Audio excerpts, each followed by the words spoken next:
I like to butt fuck fine ladies. Will I choke hold a bitch? Well, maybe. Hey guys, I just wanted to share my skin routine. Shut your fucking mouth! No problem, John. Shut the fuck up, you cunt! Shut it!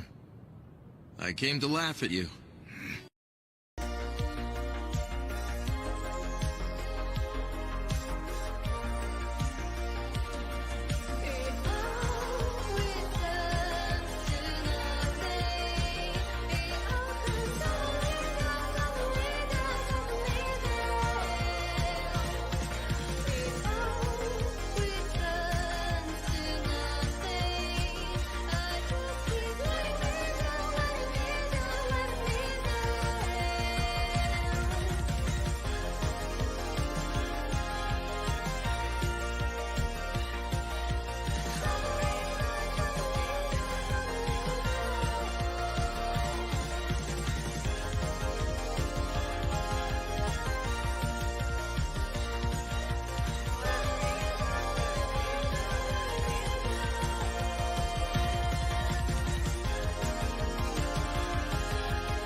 It's Shopper Reed here. Now it occurred to me there might be kiddies watching, yeah? Hello, kiddies. Fucking hello. Hello.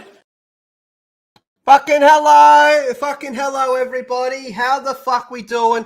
Good to see you all. We're back for another glorious episode of Lethal Talk, and I have some friends backstage, and let me just tell you, there's one that you're all gonna just focus on. You're all just gonna focus on one of them, and we all know who it is. But we actually have quite a bit to talk about. Gonna be a lot of rants, gonna be a lot of yelling, and I thought it would be best to get some friends on. But before I start bringing everyone in, I want to thank every single person for being in the chat. Thank you to everyone who comes to the rewatch. Thank you so much. I would ask that you hit the thumbs up button. I want you to get it as blue as Cortana's ovaries. And I want to thank all the channel members. You guys are absolutely amazing. You really, really do help. So I'm going to start bringing in people. First, I have my boy, Nasty Nazma. What up? Oh, what's up? What's going on? Miss Gronkin today. There was a bit of an illness going on, but I'm over it now. I'm ready to go. Awesome. All right, now, this next guy I'm going to bring in, you're all going to love this. You're all going to love this. Ladies and gentlemen, this dude needs his own fucking intro, man. What can we get? Oh, here we go.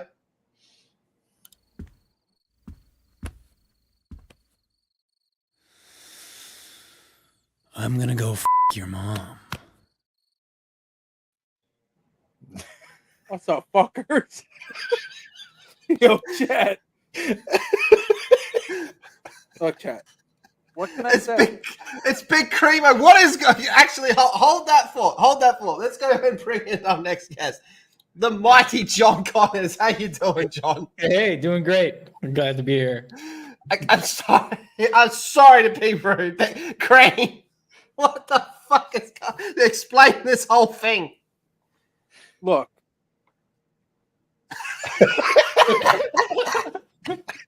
I'm just straight vibing. I'm chilling. I'm straight thugging. And if you're a pussy like Matt Walsh, you can suck my dick.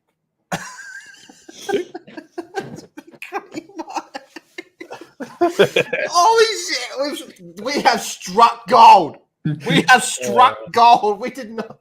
He has a second camera. Let's go. What up, Mark? How you doing, man? All right, D-Day's here. What up, D-Day? Obviously, Nazma's here. Sandro! Lethal, you're going to love the next episode of Halo. You seen it, John? Yeah, you're gonna have a lot of fun with it. Nice. I will say one thing positive. Set production, they actually did a good job this time around for their one new piece that they have brought to the show. The Tano timeline once again showed us that women are the deadliest creatures in the universe. Agree. The UNSC should just send them to the Covenant. What are you drinking, Big Creamo? I'm drinking a little Molson. What's that? Is it beer? Yeah, it's a beer. Yeah. Oh, okay. Pretty good. Okay. I might drink some Jameson later. Nice. Okay. Oh, that's better. Much better. I think no, I don't have any Jameson left. It took me like 7 months to get through a bottle. Gravy. Tyler's here. What up, Tyler? Metal Logs on the lurk. Yeah. Of course, we got Jono. Sonikim. Sup, nerds? How we doing? Big Cat Corner. Yes, late night lightning here at the States. Thank you, Big Cat Corner. Cell Shades here. What up? Is it Moz? Looking along, guys. It's cream. It's cream. Chewy. What's up, Chewy? Good to see you, man. Hope you're doing well, sir. Gal. Hello, Gal. Gal, I really hope you're doing well. Gal is a bitch. Moz isn't here, so I gotta fucking fill in. Oh, man. Oh, good day, Gal. No, I really hope you're doing well. Shoot me a message if you have to. Trey, what up, Trey? Abomination. Big Cat's Corner. Big Cream. Legendary intro with the $10. Thank you. Thank you very much. Appreciate that. Fuck, he is vibing, isn't he? Yeah, dude. I'm gonna be fucking hammered by the. You may have to kick me off this show because I'm gonna be fucking hammered. I might pass out on this couch in my basement. Oh my god. Inshallah, Blabs. Inshallah, is Blabs here? Inshallah, Blabs. Yes. Fuck, I swear I saw Mara. Mara, I swear I saw you, but I can't find you on the thing. Hello, Mara. Insanity, it's good to see you popping around, Insanity. Hope you're doing well. Did you? Yeah, you messaged me. I've got to reply to you. But good to see you, Insanity. Hopefully get you on streaming again soon. Boss Hog, what up, Boss Hog? Yeah, bitch. Gigawatt, what up, Gigawatt? Look at this crew. You guys are great, not lethal. Yeesh. Thanks, Labs. Lol, thank you, Nasma. It's weird not hearing that for a sec. Inshallah. Inshallah. Yeah. Okay. All right. Well, I think before Big Creamo gets a little too drunk and fucks up, let's start with our fucking boy over here, man. Matt Walsh. How does everyone feel about this dude in general? I never really gave two fucks about him. I always thought he was a retard, especially like I've never really got into like the whole Daily Wire scene and all that. I was for the Ben Shapiro memes. I like that stuff, but anything else I've never really been a fan of, personally at least. But to me, he just cemented himself as an autistic retard when he did the whole anime satanic shit. It was a weird one because I thought he was kind of just very fucking basic bitch conservative talking points, you know how a lot of them are, but he came packaged in a way where he looks like the South Park characters who like fart in a jar and sniff it. He was very like pretentious, matter of fact, like I'm better than you. Then he did the anime is demonic, and I thought he was trolling. I thought he was just trying to get a rile out of people, but I don't know. With this story we're about to get into, he's a bit of a dumb cunt. Bit of a dumb cunt.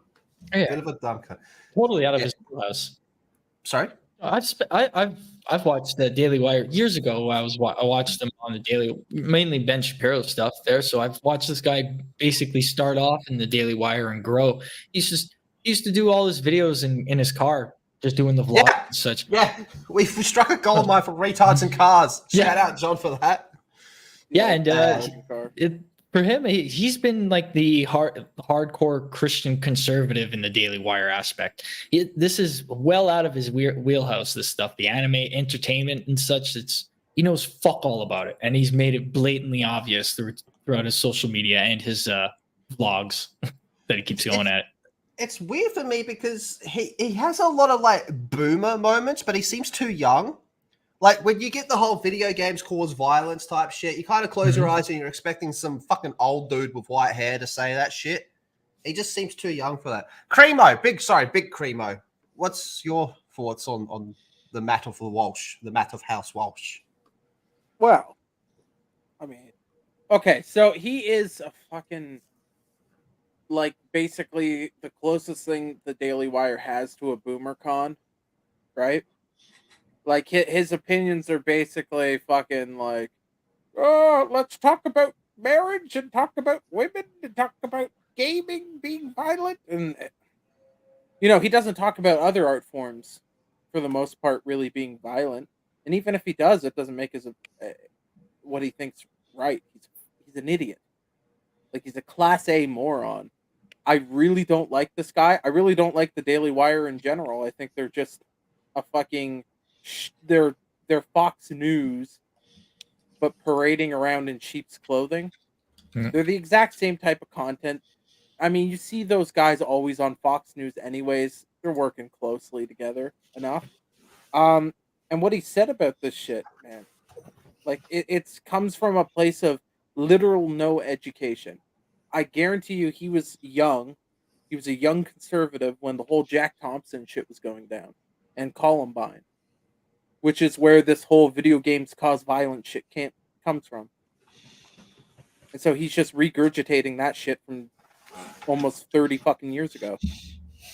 Yep. Well, he seems to be in Go on. Same arguments. It's all been the same arguments since day one. The only difference is that the games have gotten more detailed. He seems to get into an argument with Jeremy. Both Jeremys. Yeah, and what blows my mind too, because the Daily Wire had a little had connected with Jeremy and Ryan Kinnell, and they had a little program that they did, like one shot of talking about gaming and entertainment and the effects that it has. So they should have been well aware of all this stuff in the first place. But the way that Matt Walsh is going at it, it's as if, you know, there's so much omission of the truth with the way he's acting. It's stupid.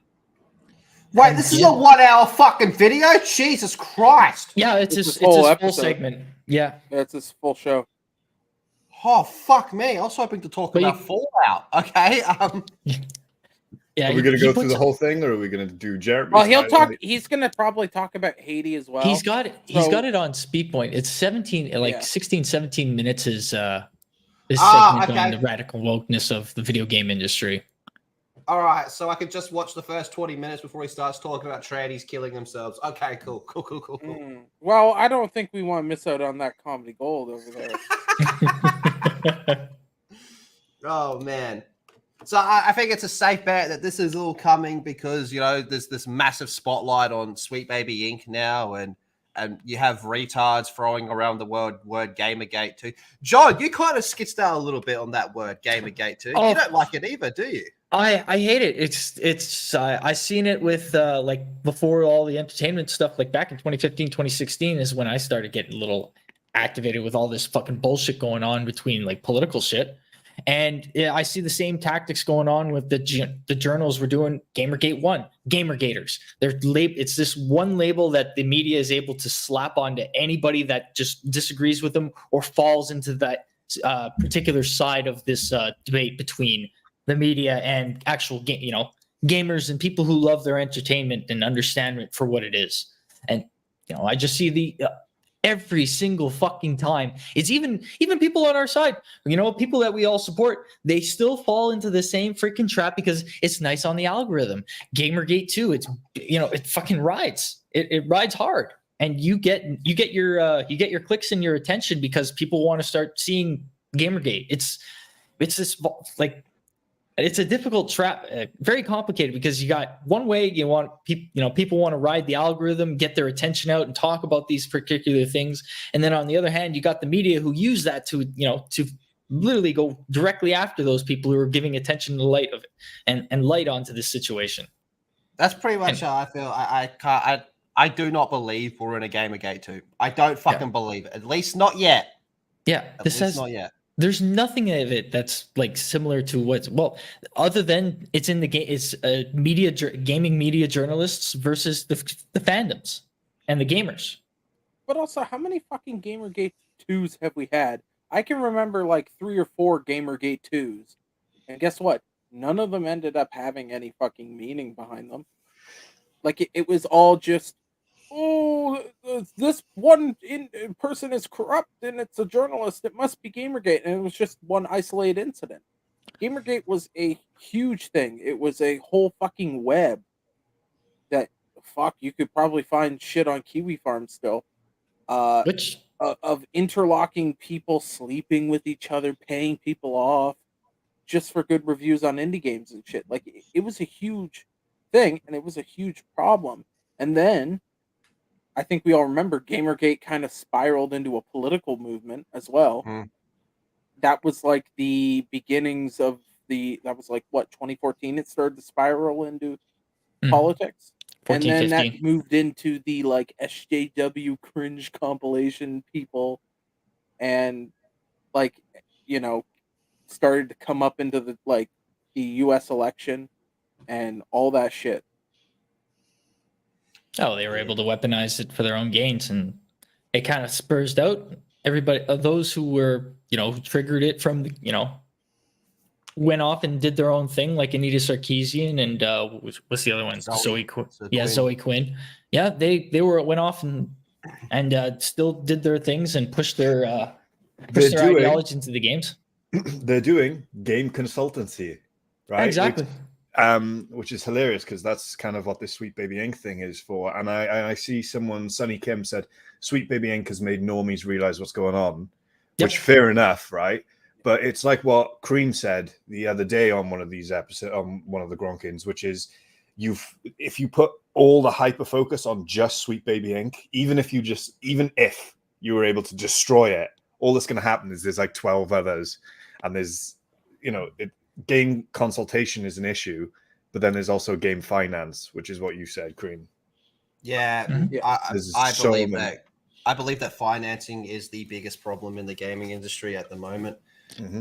But, so it's the jobs of creators who are doing these like algorithm rides to actually inform people and say, yes, Sweet Baby Inc. isn't a problem, but here's XYZ, all these other consulting companies. It's not just Sweet Baby Inc. It's their job to say that, to inform people that, but instead they're just riding like these algorithmic highs and really basic, like Sweet Baby Inc.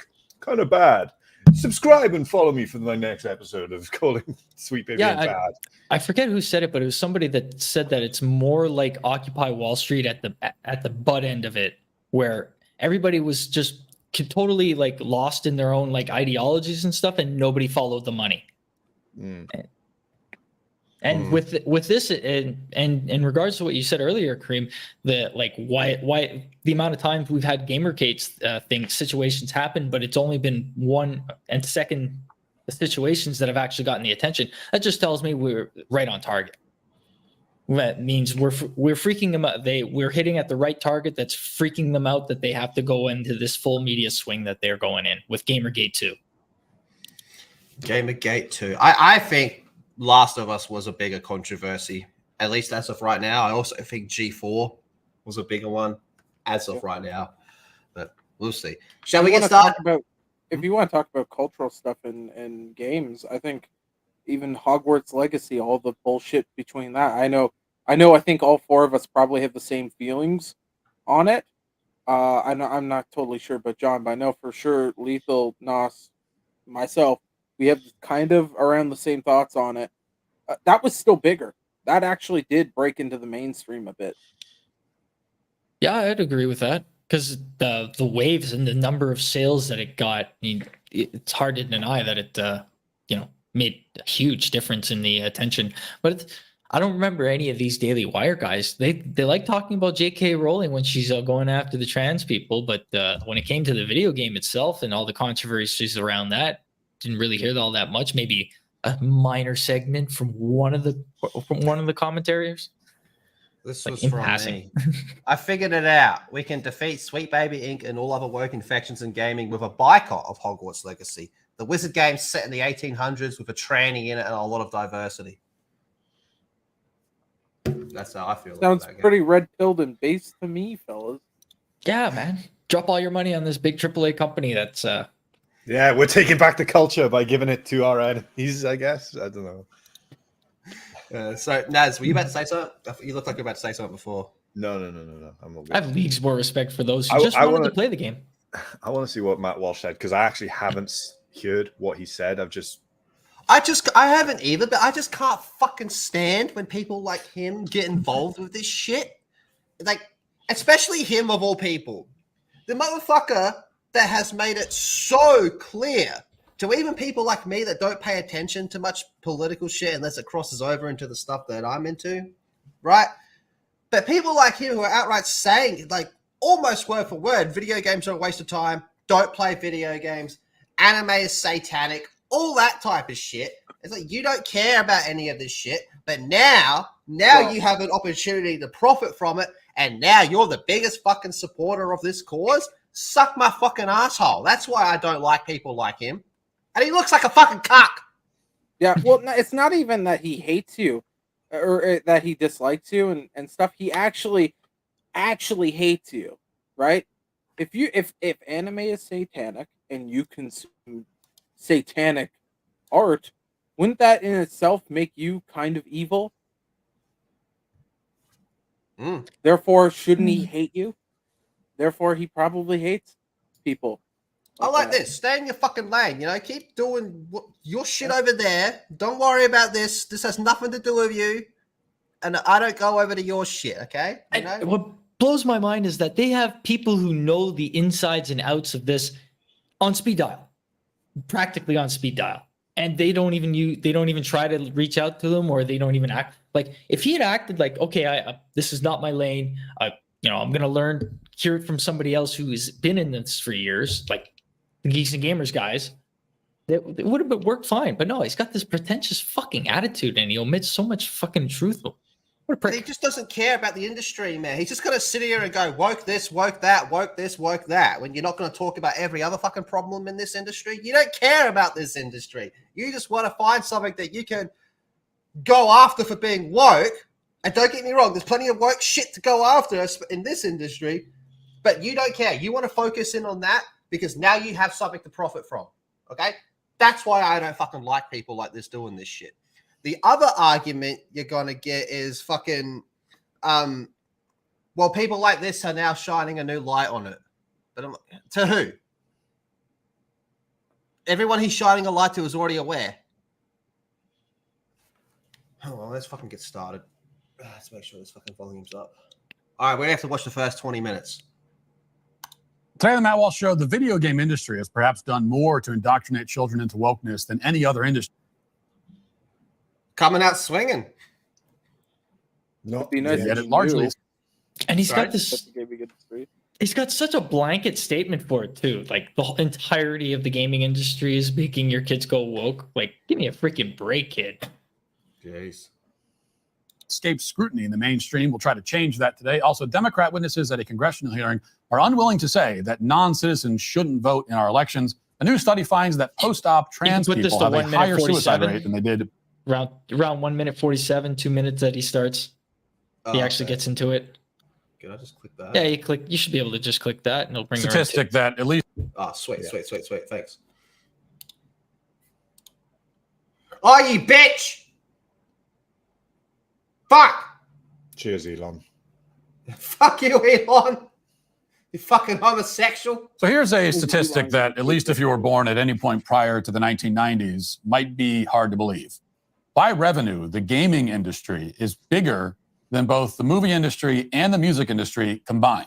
And for the past several years, it hasn't been especially close. The difference. Whoa.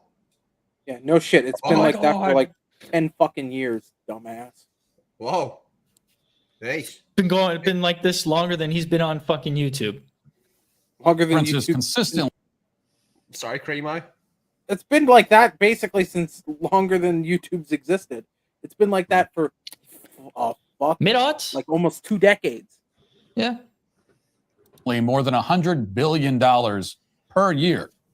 So video games are a massive market, one that's mostly targeted at young people, of course.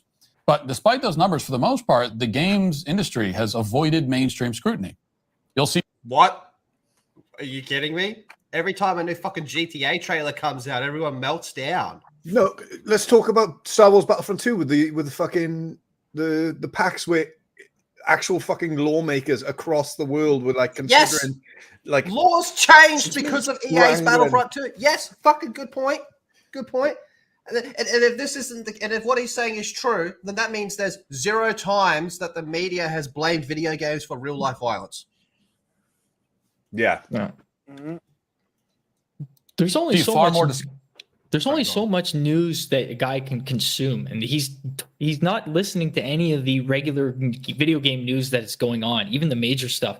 It's out of his wheelhouse, and he's acting like it's never been discovered. Like it's like a niche thing under the rug. Spot on. Like you go to him. Go on. His whole job consists of him being an expert on everything, which is literally impossible. Ask him right now. Go, Matt, what's the biggest story in gaming right now? He's going to, I don't know. The biggest story in gaming right now is the Battlefront port being dog shit. Discussion about, say, Sydney Sweeney or Taylor Swift than you'll ever see about prominent video game voice actors and directors who pretty much no one knows anything about. Troy Baker. Okie dokie. Everyone's heard of Lionsgate or Paramount, but almost no one's heard of studios like Don't Nod Entertainment, for example. And that's Electronic Arts and Activision. Those are some big fucking names. Blizzard. Ubisoft. Rockstar, yes. 2K. Because these no-name studios are behind the single. All right, so he's going to say that it's the no names that are behind it now. I don't know. Shadowy figures in the dark. They're coming to steal your children. That double camera setup. I don't know, dude. He's just flip-flopping between like, oh yeah, gaming is this niche thing. Oh, but it's actually the unknown ones in gaming that are doing it. I don't know. Whoever approved this script, I think he did. You're looking at him. Sorry, go on. You're looking at him, the one who approved the script. Fucking idiot. Effort to indoctrinate millions of children through entertainment that's ever occurred in this country. This effort is maybe more powerful than the teachers' unions, if only because these propagandists mostly work in secret. Even if you homeschool your children, they're not immune to it. You might have heard something about one of the companies behind this indoctrination effort called Sweet Baby Inc. There it is. Hey, no one seemed to give a fuck about them. Like, when did Spider-Man 2 come out? That was probably, at least in my opinion, when I had the most eyes on them. What, 9 months ago? They got on the radar, if I remember correctly, from Forsaken. That's Square Enix game. Oh, and Saints Row. Yep, that as well. Those two names came up when people were like investigating, like, how the hell did these games get so freaking woke? And these names started coming up, and people noticed that Sweet Baby Inc. was a Canadian consulting company who was hired by them to manage their narrative-driven stories. I think the big one though was Spider-Man, because everyone knows Spider-Man, and it was like, what the fuck? Yeah. Or SBI. And in a moment, I'll get into the details about what exactly that organization. And by the way, we're going to use this opportunity to shield FBI, Moz's own consultant agency called Fuck Baby Inc. FBI. Sydney Get Sweeney, shit, you boys. my fuck baby now. Is doing and who's You helping don't them do it. invest But in first, Fuck Baby Inc. I want to get I'll the come good and news find out of the way, which is that if there's any silver lining, it's that this effort to indoctrinate children is incredibly ham-fisted. Some of the dumbest people in the world are behind it. So take that studio I just mentioned, Don't Nod Entertainment. They're behind the very popular Life is Strange video game series, which has been played by tens of millions of people.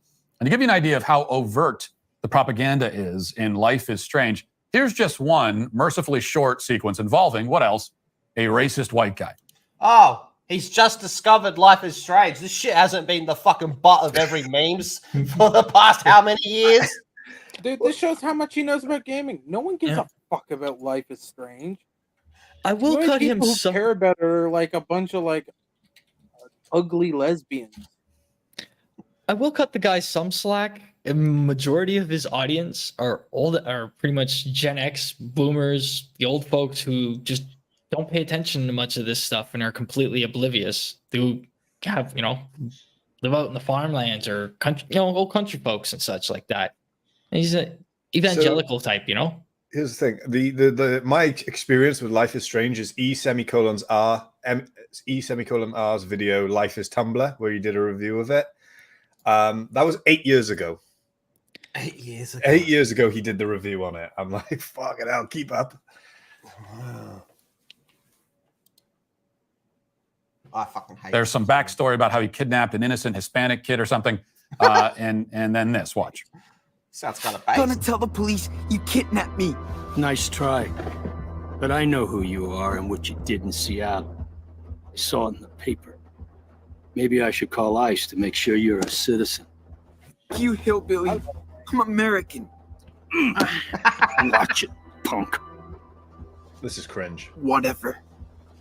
You're going to jail for this. I don't play by the rules. Pretty sure the local police will vouch for me over a thug like you.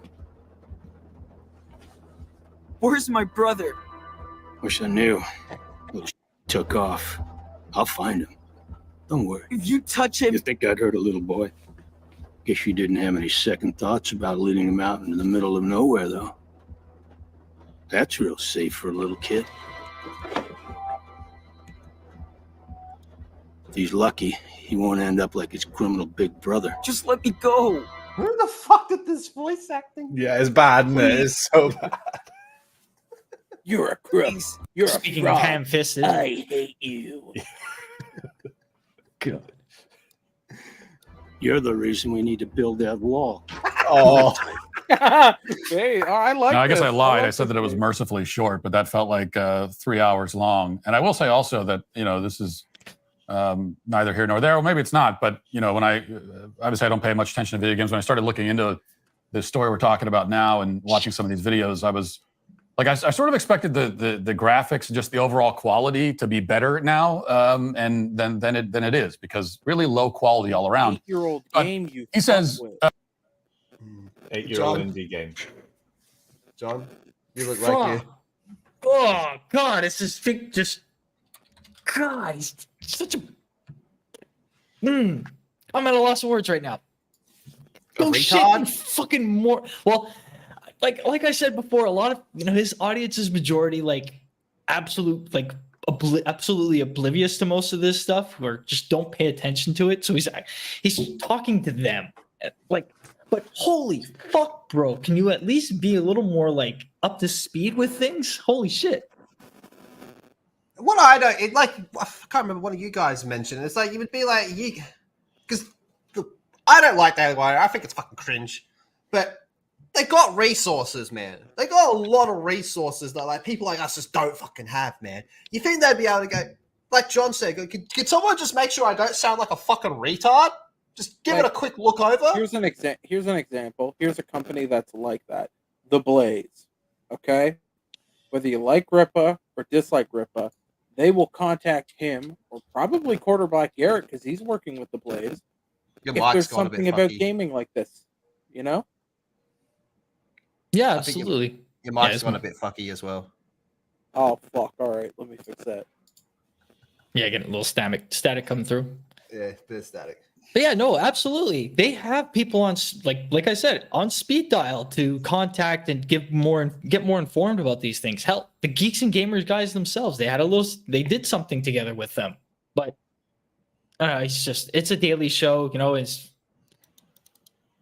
he's just being an idiot. I don't know. It's like me jumping on the English football bandwagon, even though I've never watched a game in my life, and being like, a lot of people say England is not that good, but here they are winning the World Cup in 1966. People be like, what the fuck? That was ages ago. Yeah. What about now? What about now? If he's trying to give an introduction to this whole situation that's going on, the whole gaming industry thing that's been going on for years, he's doing a real piss poor job at it. It's fucked. We need to build a wall. That's according to the white racist kidnapping the innocent Hispanic boy. And this is a game that, if Wikipedia is to be believed, received generally positive reviews upon release. Critics praised the story. So we can conclude that the bar is incredibly low in this entire industry. This was right in the midst of Gamergate, if I remember right. Well, this was it was around the time. It was around the time period. Yeah, well, we were all very well aware that the media journalists were, all shilling so they can keep their access to all these goodies and shit that they get, What'd you say? Smoking that big dick Kush cream? I was just saying, it was just after, fuck sakes, man. He's so out of the loop. He thinks that critical acclaim is all that matters. How fucking... Look, I don't want to just call this guy a fucking retard, but he's a fucking retard. I don't even think his political stuff is that, well thought out. He just kind of says shit's woke and then moves on. Now, 8 out of, let's say like 7 out of 10 times he's right, but the 3 times he's wrong makes him look like a fucking idiot. And this is one of those times where it's like, dude, you don't know what you're talking about. Obviously, some young producer saw that this was trending and said, hey, how about you do a story about it? And it's like literally the worst person, right? Literally, probably the only person who may be worse would be Ben Shapiro. Oh, at least that'd be more entertaining. Yeah. Meanwhile, like, apparently games are evil, but then you have like Andrew Klavan, who also works at the Daily Wire, and he'll do like a video of him playing through Helldivers 2 the first time. Make up your mind. All that developers have to do is beat their audience over the head with rote left-wing propaganda, and their game will be well-reviewed and well-received. The more recent game, Suicide Squad, is another prominent example. They decided to write a story about Batman's toxic masculinity, which... Where were you then? This game came and went, dude. Where were you then? Where were you when Starfield happened? That seemed like an easy layup for him. Yeah, that is a very easy layup, Starfield. Yep. Which ended with a girl boss shooting Batman. Spoiler, apologize for that. Should have warned you. Anyway, here's part of that sequence. This is the thing that shits me, man. Did not give a fuck. Everyone was saying, hey, what's up with this fucking Harley Quinn killing Batman? And beyond that, Arkham, it's turning into a Gronking stream now. What's up with all that shit? Where were these people there? Didn't give a fuck. And I'm totally fine with these people not giving a fuck. I prefer it when these people don't give a fuck. They need to stay out of their shit. It's funny to me that he didn't even know Harley Quinn. Didn't by even say name Harley then. Quinn. Yeah, he just said girl boss. Girl boss. I'll give him some slack. Probably didn't recognize her with the fucked up costume that she's got. Well, yeah, because he doesn't know what the fuck comic books. He probably barely knows who the fucking Joker is. Yeah, probably. Fucking hell, Elon. Son of a bitch. Gay ass Elon. Fucking white African motherfucker. Honestly, I can go without seeing this scene again. This is just a disgusting scene. Oh, terrible. Outright terrible. And then the whole fucking Lois Lane reporting at the end of the game. Yeah, what's the timestamp? You had a good run, Brucey. Flying around Gotham, punching bad guys, cleaning up the streets, causing long-term mental and emotional damage to everyone you knew. It's our turn now. After all we've been through. Oh, bet you didn't think it'd be me at the end, huh, Bets? Are we done with your bad stand-up routine? Almost.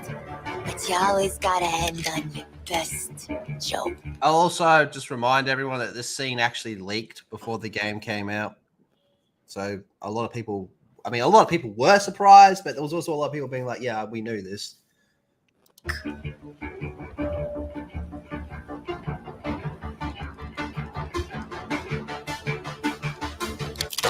Yeah, I can't watch any more of that.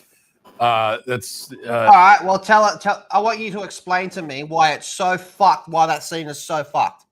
If I say the words, "Hey, that's Arkham Batman," these games are connected to Arkham. You're gonna have no idea what I'm talking about, are you? If I say to you, that makes no sense because half of that fucking cast of characters there in that game are canonically already dead by the time this game takes place. You're gonna not know what I'm talking about, are you? Or just the fact that, I don't know, it's disrespectful to the character. No, his problem is, it's a woman. It's a woman. That's what I want to see. Woman kill me. I want to see him extrapolate and explain how that scene was woke, quote unquote woke. Because if you're just going to show on the Suicide Squad game a scene of Harley Quinn killing Batman and then be like, that's just terrible. It was a woman killing the Batman. You're not going to win people over who aren't already entrenched in, which is kind of how I thought certain things didn't go well for certain people when they were complaining about woke shit. But if you've got people who have watched you for like 7 years and seen all the context building up to where it's gotten to, yes, you'll be on side. But if you're a brand new person and then you're just thrust straight into like 7 years of fucking like you're thrown. All you've gotten is Harley Quinn killing Batman, and you're like, this is woke. People are going to get turned off from you. People are going to be like, I don't get that. I don't get it. Because they don't have they haven't watched you for a decade explaining how we've gotten to this point and how it's subtle. Okay, well, you can imagine just how many purple-haired women must work at that studio. I mean, they probably provide the hair dye on tap in their company. Now, I didn't play that game, obviously. I haven't played any of these games. I'm not a video game fan or player, as most people I think know by now. But the point is that these clips were all over the internet because of how awful they are. He didn't explain at all how, in a suicide game where you're supposed to kill the Justice League, how Harley Quinn killing the Arkham Batman was bad or woke. He just said, you can imagine a lot of women had purple hair, dunked on those fucking SJWs right there. You didn't. Yeah, they got a hair dye dispenser. That's pretty cool. These people are the worst ever fucking spokespeople for explaining how there is like, you know, a potential for ideological subversion in entertainment and media, because they don't. They just go, this is woke. And then people who aren't on the uptick are just confused, lost, and then make soy jack memes out of them. Yeah. In every way, even just from a quality perspective. Again, they're bad, even if you happen to agree with their politics. But the fact remains that for children of a certain age, the propaganda doesn't need to be subtle. All they got to do is present it to children, and it can be effective. And that's why some anonymous people using the games platform Steam decided to figure out exactly who's putting this garbage in games and why. And they found that the company I mentioned earlier, called Sweet Baby Inc. I have to say, no relation to the Sweet Baby Gang. I swear off any association. I would file a lawsuit for copyright infringement, if not. That's his really gay nickname for his audience, the Sweet Baby Gang. Is that what he calls his people? Yeah, that's why we should call ours the Fuck Baby Gang. I saw Moses in the chat earlier. Can we get a shout out to Fuck Baby Inc., the greatest consultancy agency? For the fact that I don't have a copyright, and also Sweet Baby Inc. existed first, technically, but never mind that. Anyway, these people on Steam found that Sweet Baby Inc. has contracted with major publishers to push the principles of DEI in video games as aggressively as possible. Sweet Baby Inc., or SBI, worked with the developers of the game I just showed you, Suicide Squad, and they've also had a role in... Actually, you know what just popped into my mind? Do you know what was pretty big and kind of blew up for a little bit? That leaked video of Insomniac, so Spider-Man 2, when they had that interview, when they went out and interviewed like black and like fucking Puerto Rican people. We're looking for black and Puerto Rican people that don't read comics or have never played a game or anything like that, and we want their perspective on this shit. Wouldn't that fit better for him to talk about than this? It would, but he doesn't know about it. Yep. Several other major releases recently. On their website, SBI boasts that they're committed to installing principles of diversity into games, and they do it forcibly.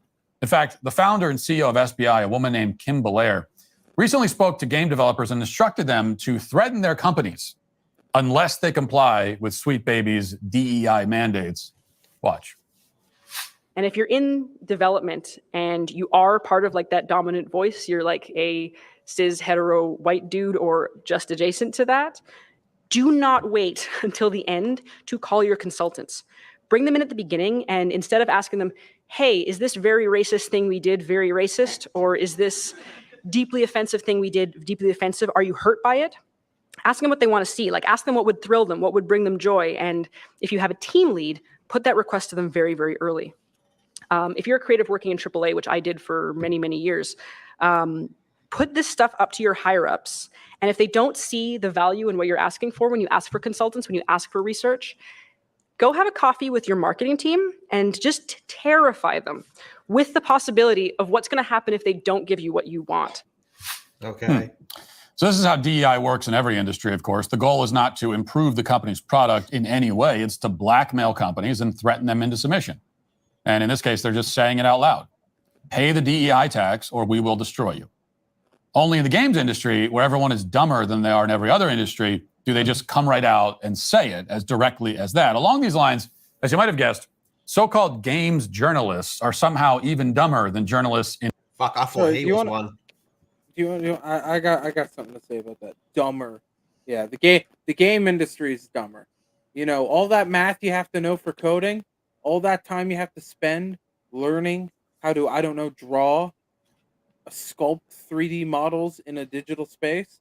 Yeah, that's a lot more. That's a lot stupider than this fuckwat who just sits on his ass in a studio where people get him his topics for him to talk about, and then he just kind of says what he is written on the teleprompter. I guarantee you he barely does any fucking work on his own goddamn show. Yeah, other people tell him what to talk about for the day. Yep. Fill up your hour. Fuck, man. Look, over on Hyper Lethal, my gaming channel, when I get up in the morning, I have a coffee and shit. I normally get on a call with Moz and we go, what are we going to talk about today? And we start going through shit. Sometimes it can take a little bit to get everything together. I mean, Cream, you've been there a few times where we've like trying to get shit together, looking around, go, what are we going to talk about? This motherfucker has people that do that for him. I don't know. I just think it's weird. Like, if you need someone to find you stuff to talk about, you probably don't know what you're talking about then. Yeah, maybe you shouldn't be talking. Maybe you shouldn't be talking.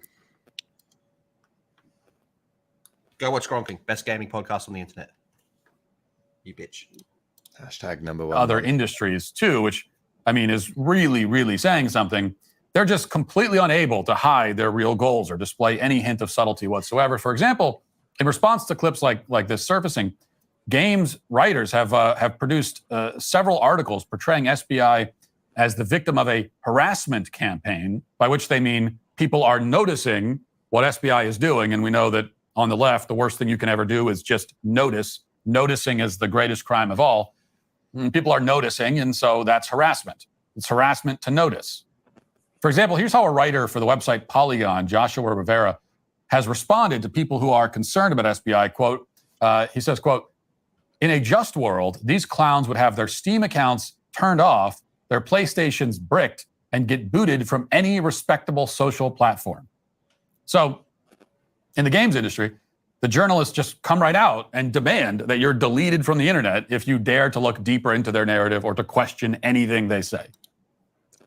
Welcome to the club, pal. Welcome to the party, pal. Yeah. Been going on for 8 years, 8 years strong. Even longer. I think this is where people are completely justified in their fucking rallying against Sweet Baby Inc. and the game journalists that are going on. I don't think anyone's going to disagree with that. Yeah. Oh yeah. Like they have done their consulting and they've introduced the DEI, the diversity, equity, inclusion, which I'll get into in a moment. But it was when people didn't like it, wanted to note it, curate it, so that you could avoid those games. And then now people wanted to dox, wanted to brick, wanted to ban the PlayStations. Like that's legal, bro. And do like the harassment really came from these journalists and Sweet Baby Inc. Employees.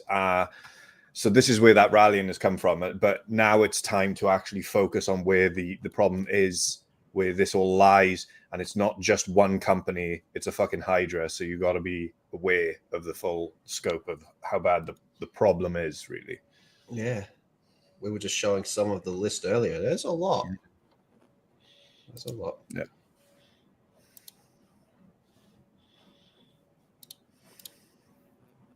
So let's look deeper into the narrative in that case. In a recent podcast, Kim Belair explains that her company's mandate is to make every game political.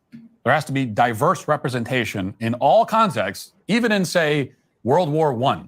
Watch. A lot of the time, that kind of sensitivity work results in, cuts of certain things or slight changes. But what I prefer to do, and I'm sorry to pause the bell. I heard this earlier, and all I could think of is this going on, and then just Mozza going, "Oh, shut the fuck up, bitch." Yep. She deserves it too. She's just talking the shit out of her mouth. I don't really call it sensitivity reading, but I think of it as just, bringing representation to something, is trying to build a narrative and a story that include moments and elements custom made to bring representation and joy to people.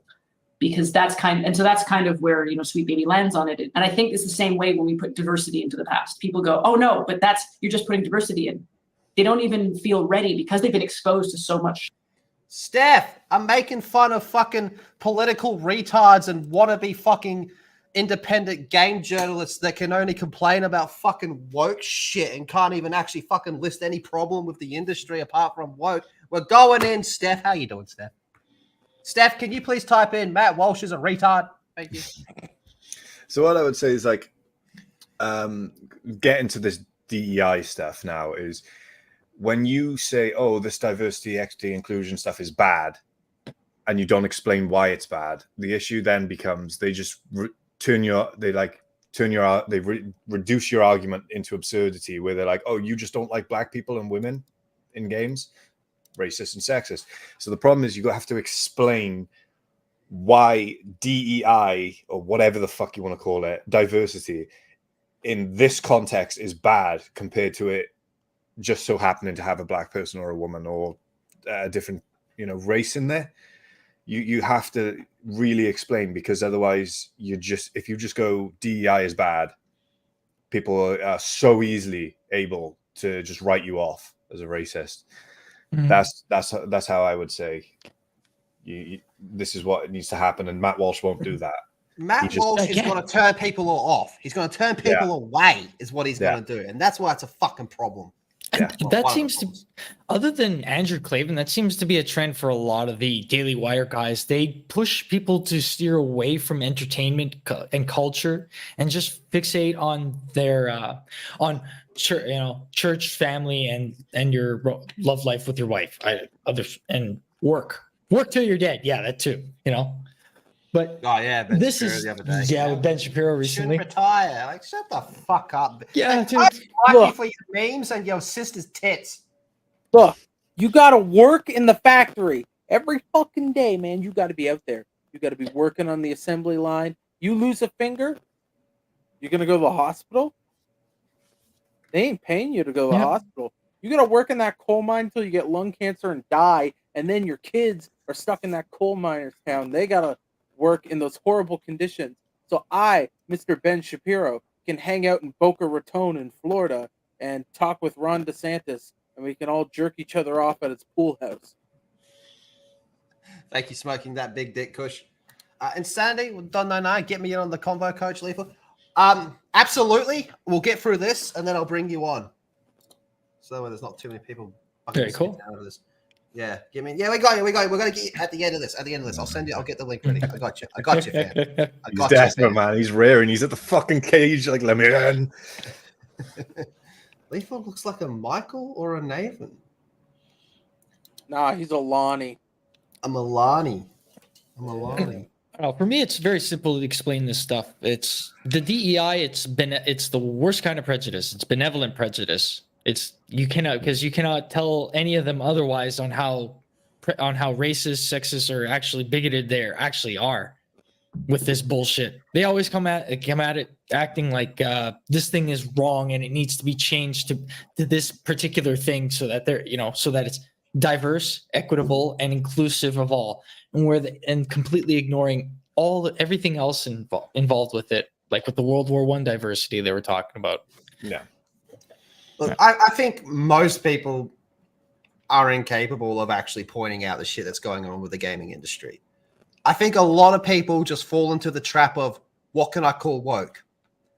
They're not going to point out all the financing shit. Like, Spider-Man cost $300 million. That will never come up in the conversation.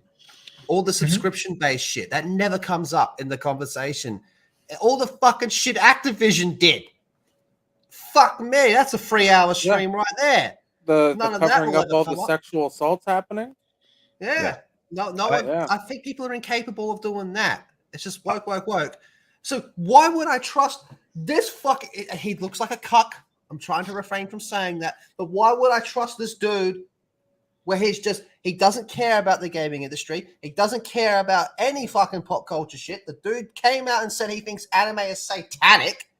This dude is the meme. If something terrible was to happen and there was some horrific violent incident, this is the dude to come out and say video games cause violence. And now all of a sudden he has a stake in this? Suck my ass, you fucking cut corner looking motherfucker. Dude probably jacks off the fucking black dude's way railing his wife. Yeah. Yeah. I mean, I don't know how much more there is to say. Like, here's the thing. Like, he is. If this is how he fucking works with it's stuff he doesn't know, right?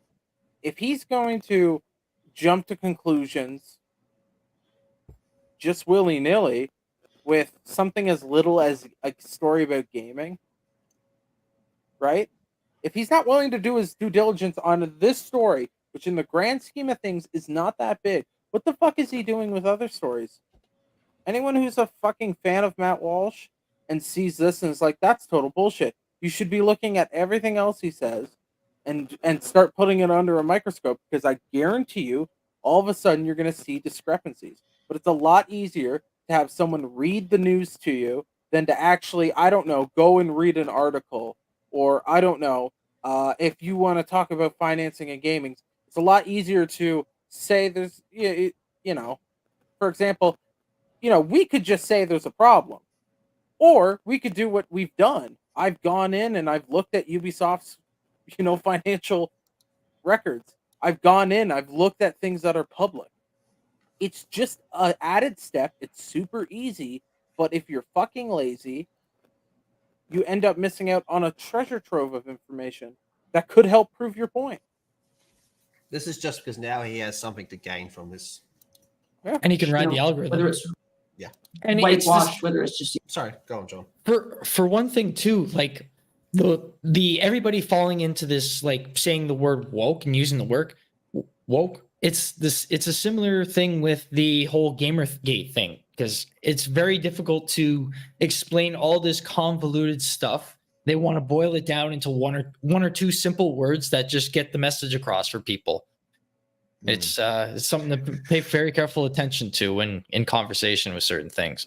That's exactly what I would say. That, like, taking a bit from Cream's thing, there is like, you are starting with the conclusion with people, and you haven't brought the premise and the argumentation and the references to back up already. You've started with the conclusion, which is DEI and these consultancy companies are woke, and you haven't extrapolated as to why. And then you're so easily written off by that because of it. You need to put the legwork in explaining why these things are bad and potentially the larger implications of other things. For example, I do think the pool of developers overall in the AAA industry has gotten worse. I think I think that the monetization by the executives and the people running these companies that's self-evident to everyone here who watches these gaming podcasts. It's fucked beyond belief. But I do, there's a lot of issues that are going on in gaming right now, and just starting with video games are woke. They're indoctrinating your children. People are going to go, what the fuck? It's complete whiplash. Yeah.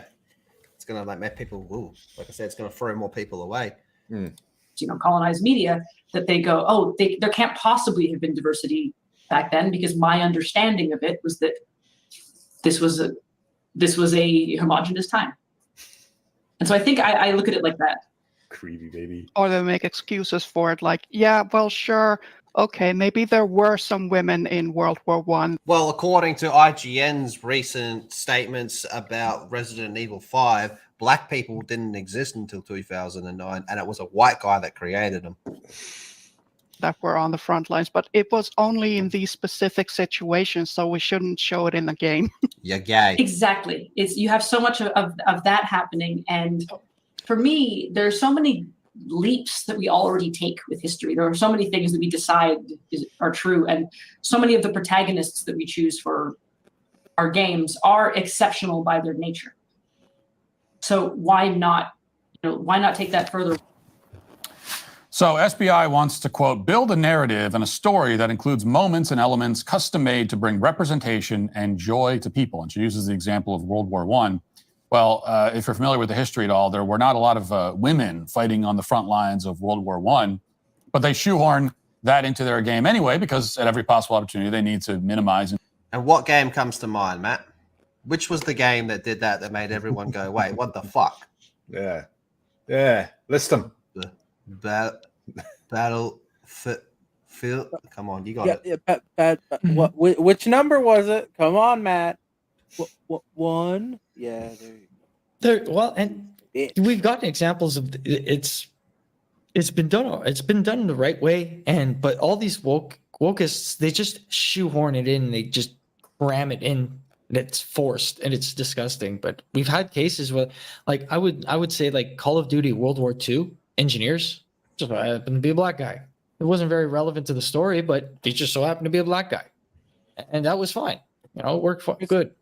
It was the thing. Matt Walsh would be upset if there was a cutscene in Battlefield 1 where it showed the fucking Red Cross. Now, if anyone knows the history of the Red, what that was, it was women. It was all women, basically, because all the men were fighting on the front line. And so the women had to help, but they weren't on the front lines. There was a couple women, like female snipers in World War II on the Russian side. That's because they lost like 30 fucking million people. Like, there was a lot of people dying. And so it's not like, here's the thing. He would have a problem with all of it, any of it. He just, I know this sounds bad, but he really just, if it's a World War I game, he only wants to see white dudes. Really, like, because what is he getting to? Would he have a problem if there was like a French African Legion in it? My problem is the French African Legion is there really that many of them there? Like, let's try to get as historically accurate as possible. And so when you do that, you are going to have things that are diverse. I'm sorry. But adding more to it than that was historically accurate, when you're talking about it's historically accurate. We're really representing World War I. I know there's like 40 fucking women here and they're having a girl boss moment. That's bad. But also taking away from people's actual historical sacrifices, especially in a game with this example of fucking World War I. I don't know. Maybe we should honor the people that sacrificed, and let's not overplay a certain group's. We're not going to all of a sudden have a bunch of like Chinese people on the front line in Belgium. They weren't a part of the war. I don't know. Maybe I'm just ranting like a retard right now. Yeah, it needs to stick with the verisimilitude and keep it as, Robert Meyer Burnett's, I think that's his favorite word, verisimilitude, which keeping it as close to like as feeling authentic as possible, you know. And a lot of these Sweet Baby Inc. types, these consultants, what they're trying to do is force these historic games, campaigns, the stories to follow these diverse characters and diverse parts that are non-white, and it's being forced. And at least now they're it's all getting exposed for what it really is, benevolent racism. Fuck, we're really going after everyone. This is a great stream. Fuck everyone.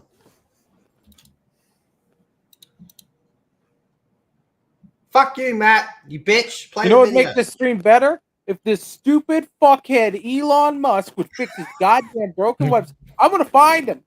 And I'm gonna go up to him. I'm gonna shake his hand, pull him in close, and be like, Elon, I'm watching your ass, boy. Okay. 12:52. Okay, refresh. You got another 7 minutes to his.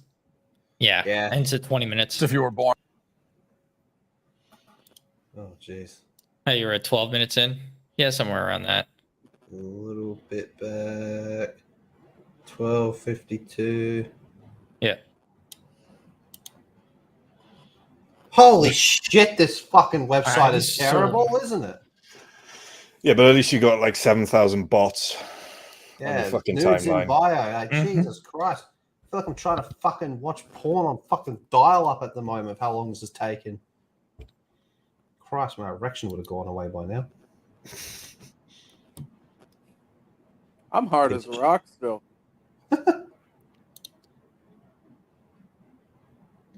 This is so fucked. It's such a fucked website, honestly. Don't understand it. Oh my god. Oh, it's a core string, everyone's favorite gamer. Oh well, there's this bitch. And a story that includes. Yeah, who like completely like admitted to racist hiring and- practices. Oops. You don't see For her getting me, fined. there's so many leaps that we already take with history. There are so many things Sorry, that we're we just gonna decide let this shit are part true, play and again. so many of the protagonists that we choose for our games are exceptional by their nature. So why not, why not take that further? So SBI wants to, quote, build a narrative and a story that includes moments and elements custom made to bring representation and joy to people. And she uses the example of World War I. Well, if you're familiar with the history at all, there were not a lot of women fighting on the front lines of World War I, but they shoehorn that into their game. Oh, fuck you, Matt. Well, that's a perfect face. Anyway, Someone because takes at every Cringe out of possible that. opportunity, they need to minimize and demonize white men. White men cannot be the hero of anything, even historical events where they were the heroes, like World War I, and many other historical events, by the way. White men have been the heroes of many historical events.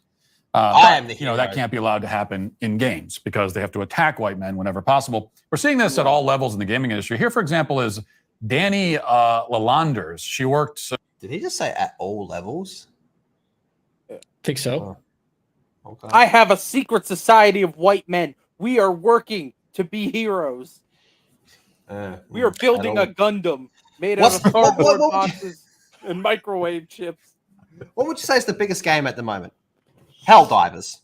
Helldivers, yeah. Yeah, at least on the cultural aspect of it, yeah. At all levels. Okay. Helldivers. At all levels. You don't know what you're talking about, do you, Matt? reportedly used to work at Sweet Baby Inc. just a year ago, and now she works for a studio at EA, one of the biggest game studios on the planet. And watch as she explains why she doesn't hire white people on her team, because apparently they commit all kinds of microaggressions. Watch. So this is the bitch that's making the Black Panther game. For Validate. It's a pretty big team. It's a crazy big team for indie games. She looks like a Saints Row NPC. Who is your team? Validate has a team of mostly all people of color. We have no white people on our team. I did that because I wanted to create a safe environment. And I know the best way for an environment to be safe is to be around people who are just like me.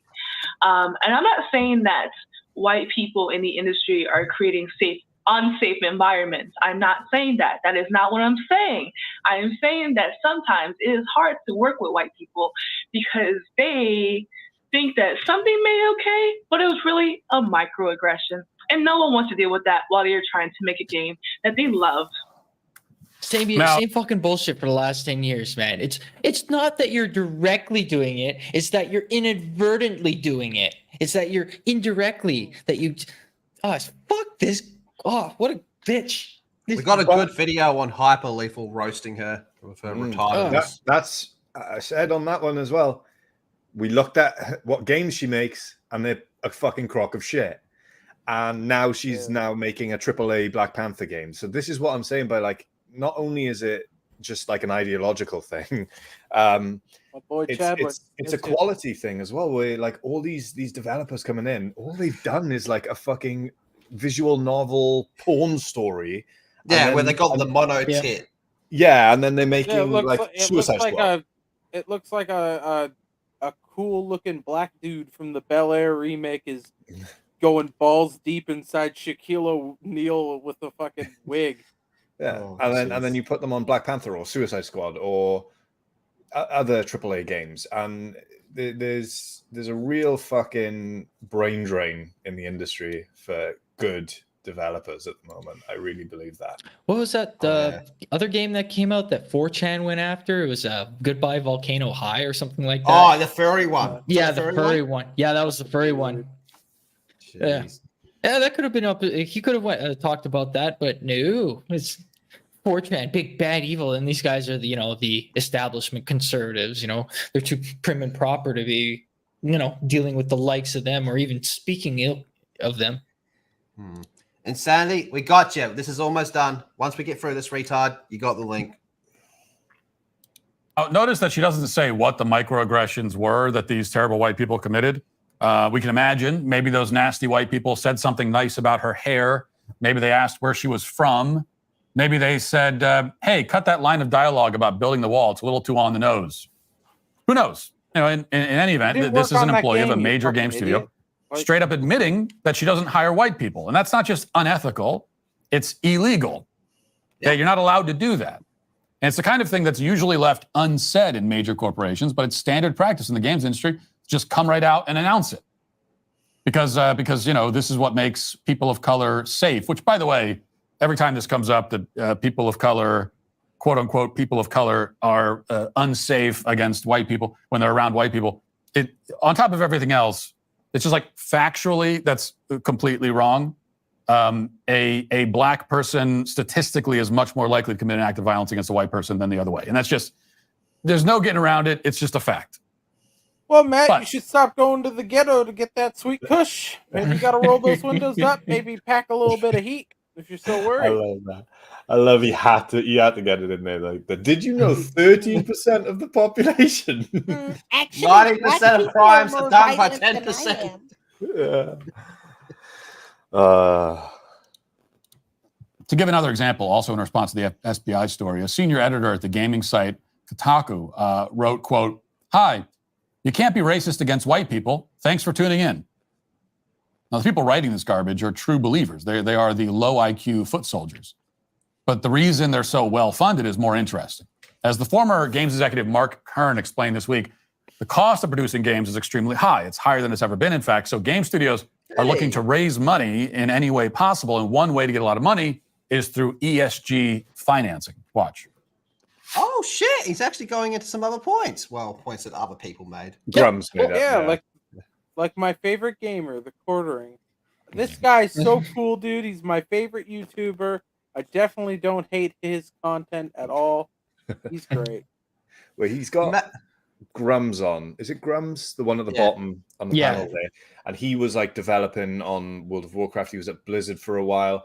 And he was the one to actually, for the chat to realize, he was the one to take the Starfield loading screen, you know, the intro screen. And he was the one to be like, this is uninspired and dull. This is going to be a bad game. And everyone tried to roast him for it. And then, what do you know? Starfield was uninspired and dull. This guy actually knows. He does seem to know what he's fucking talking about. And he's been around for a long time, man, and he was there firsthand. Yeah, I think he does know what he's talking about. And the Twitter mob. The Twitter mob are really trying to fucking go after him now and shut him up, which is funny. Matt Walsh should start a gaming channel. Honestly, he should. At least be somebody who get into. At least have somebody in the Daily Wire get into it if they want to start, you know, delving into the entertainment industry and stuff.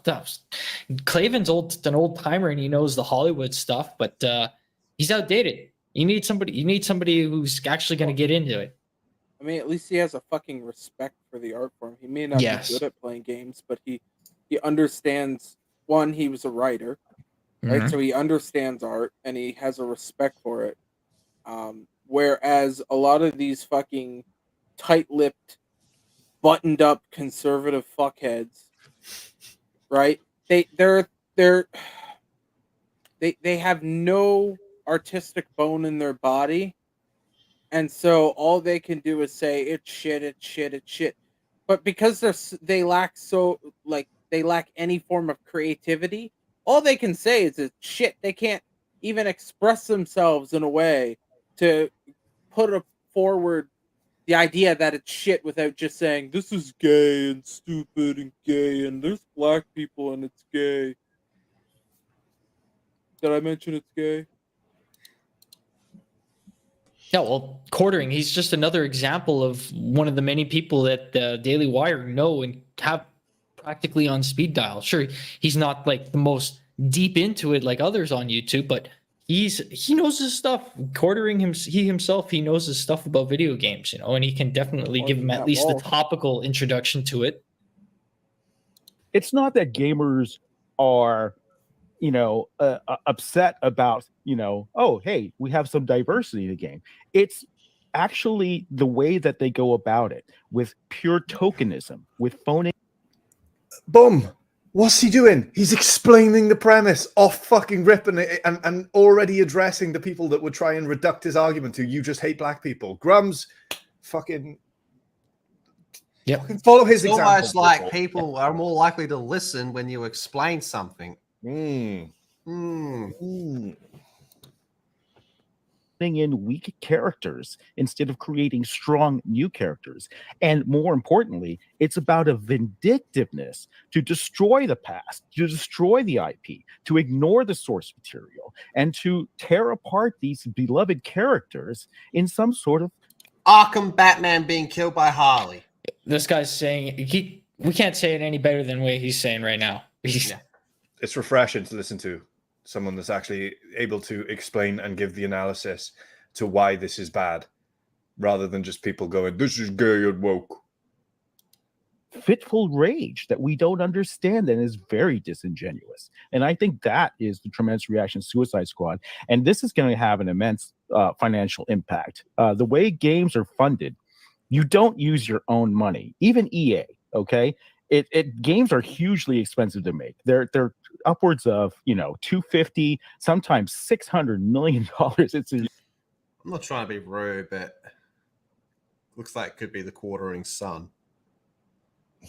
Well, the Kerbutus guy. Yeah, Kerbutus. I was just like, get your fucking cat's asshole off the screen. Who the fuck are you?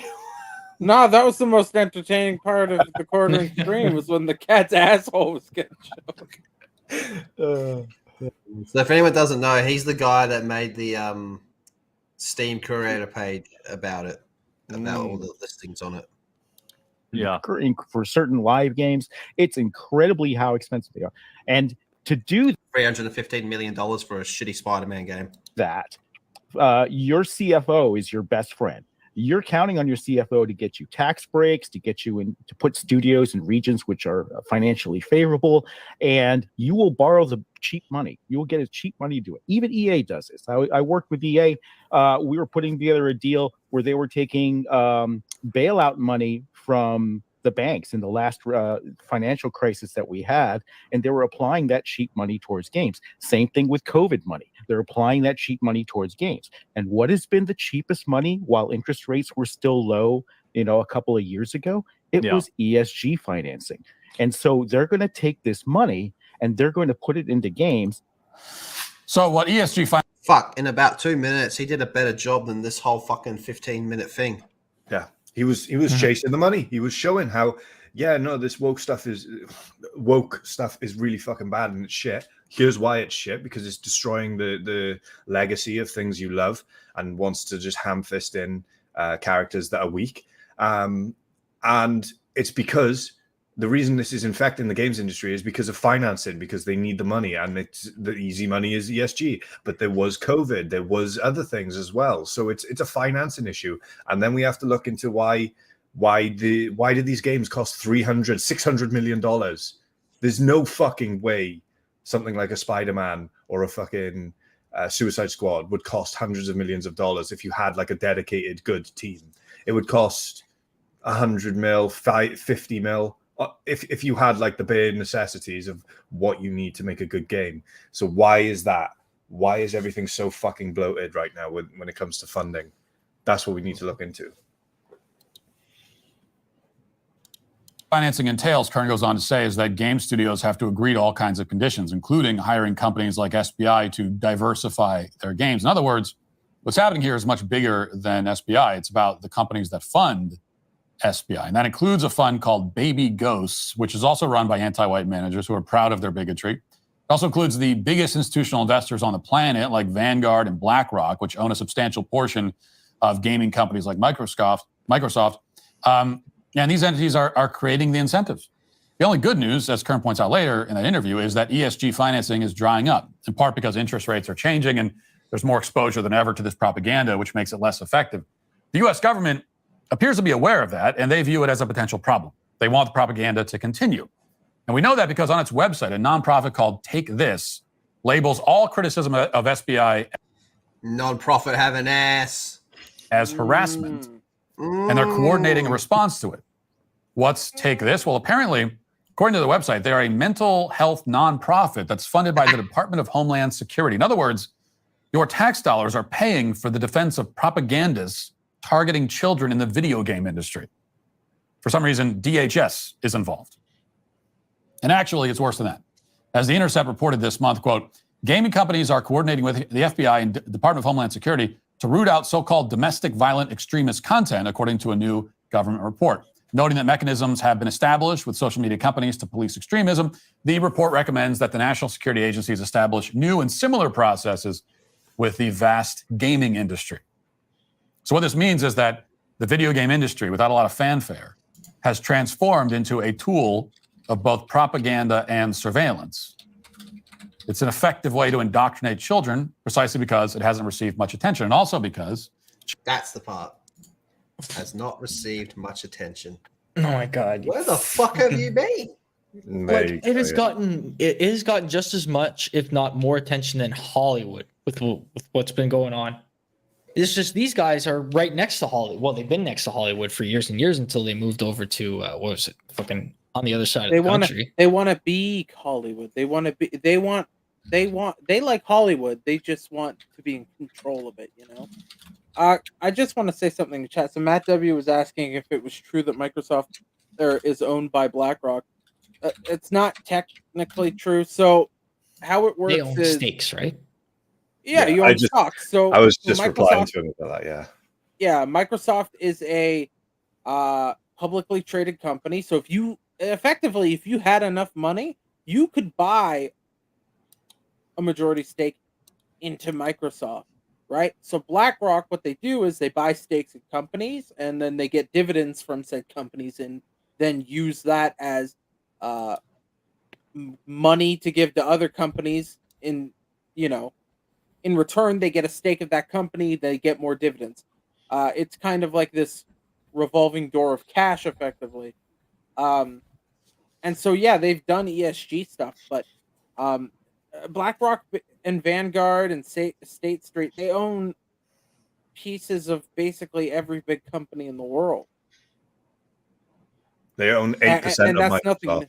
So let me get this straight. There's someone in the chat called Matt W, and we're going and we've got a fucking with Matt Walsh over here.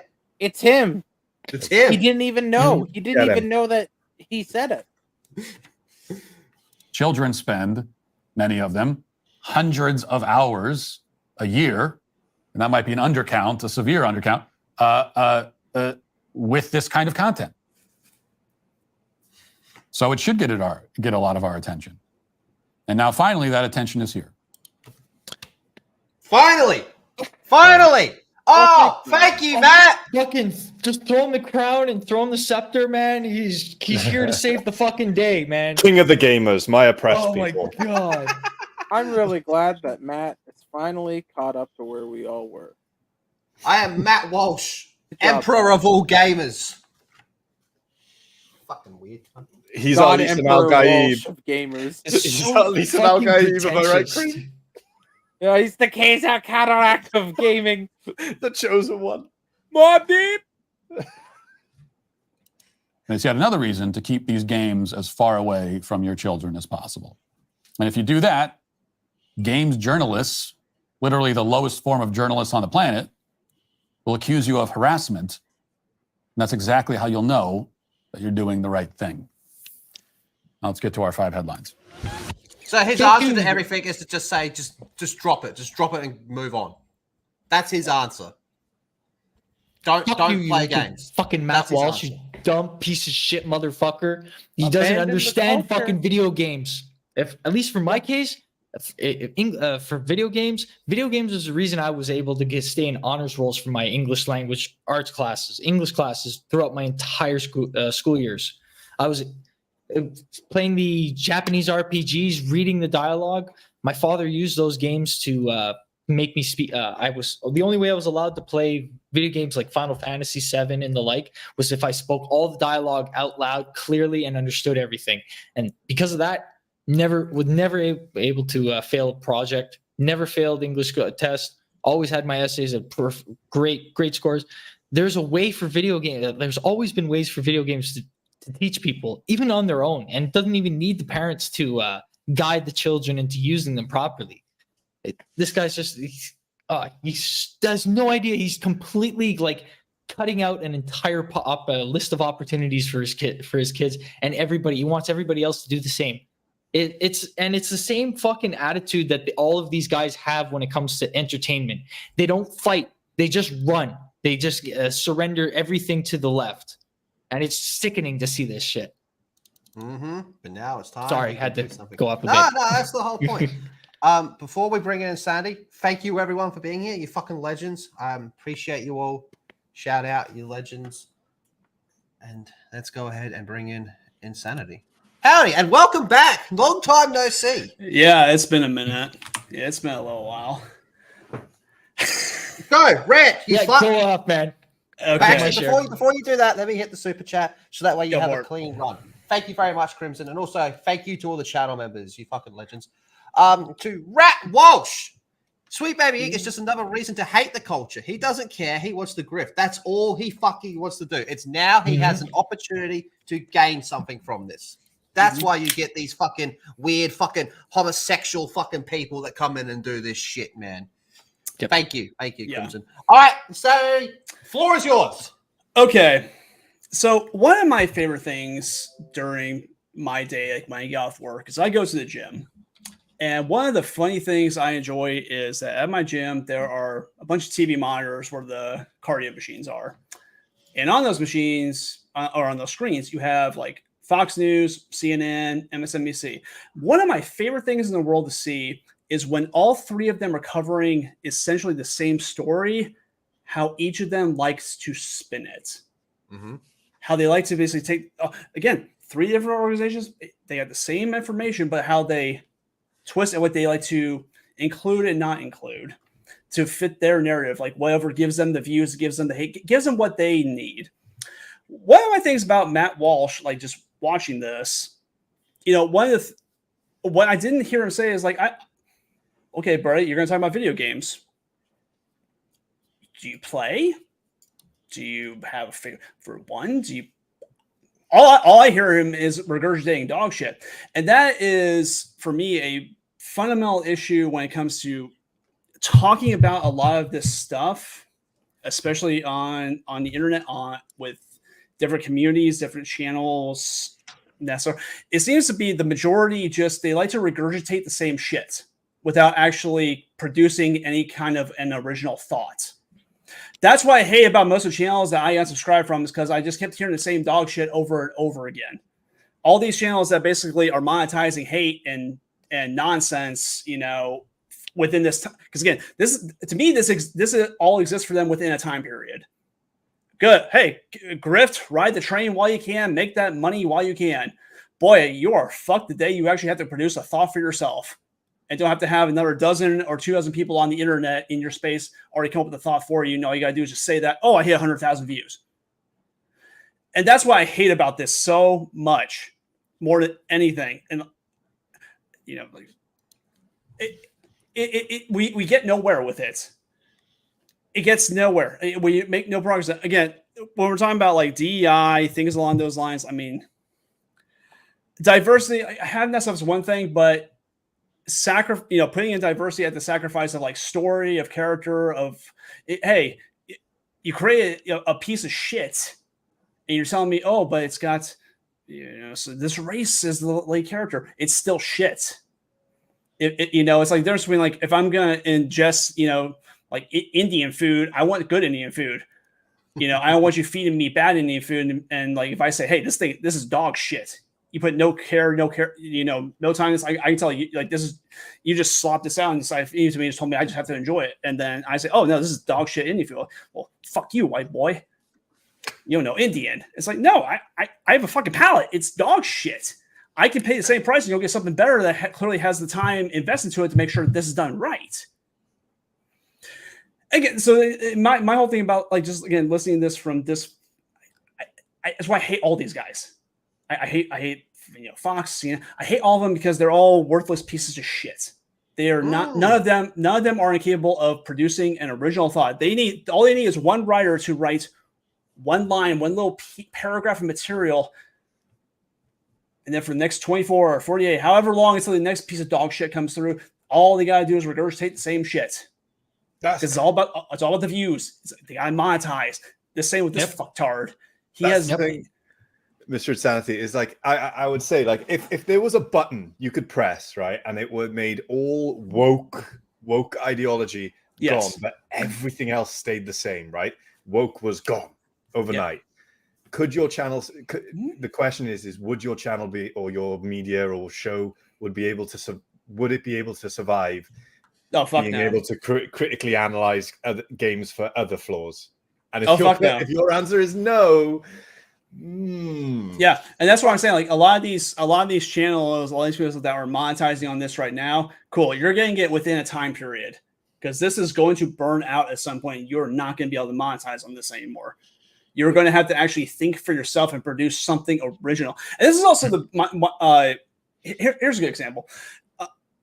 What I hate, I'm doing my best. I don't want to try to like just name drop channels or people or anything along those lines. I don't care. Cool. Oh, okay, cool. G&G. Oh fuck! Hey, I'm one. Yeah. Fuck you, Lethal. So, like fucking like Friday Night Tights, like all that other dog shit. Like what I can go into that show and within 5 minutes, depending on whatever they're talking about, I know the take of every person on that show because it doesn't change. It's the same. That a lot of these individuals who constantly talk about how they, oh no, we're all about different opinions. We're all about free speech, free culture.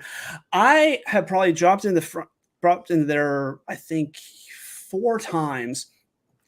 And they have like, I mean, hey, good on them for their success. Like 10, 12,000 viewers, whatever they're getting. Mm-hmm. You get a couple of people in there who are in there talking, like disagreeing with what they're saying. And they just get put through the fucking blender and blocked instantly. I'm like, I thought you fuckers were the ones who were against this. I thought you guys were the ones who did, like, one of your biggest points you started with this was that you wanted to do this because you said, like, hey, I want to be able to have my difference of opinion. But someone out of the thousands gives you a difference of opinion, and you are just you're going to throw a little tizzy bitch fit about it and just block them. I'm like, well, you're a bigger pussy than the people that you try and call out.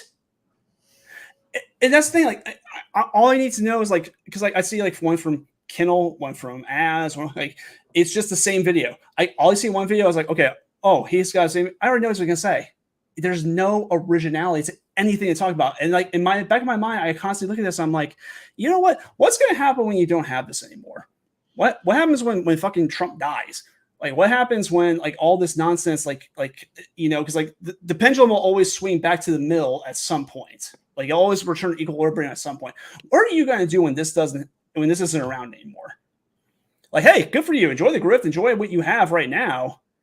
But I am going to love it when you actually have to think for yourself and produce a thought that maybe isn't popular, that isn't within, oh, you rail against mainstream media? Well, that's exactly what you are. You're an echo chamber yourself. You're your own form of mainstream media because you all have a circle jerk of the same exact opinion. I have yet to hear an original thought for you in probably 2 fucking years. It doesn't stop. And that's what, again, I hate about all this shit. It's like, if you have a difference of opinion, like, don't be afraid to just fucking think for yourself. Just fucking talk. I think that's what most people want more than anything is just like some fucking form of originality.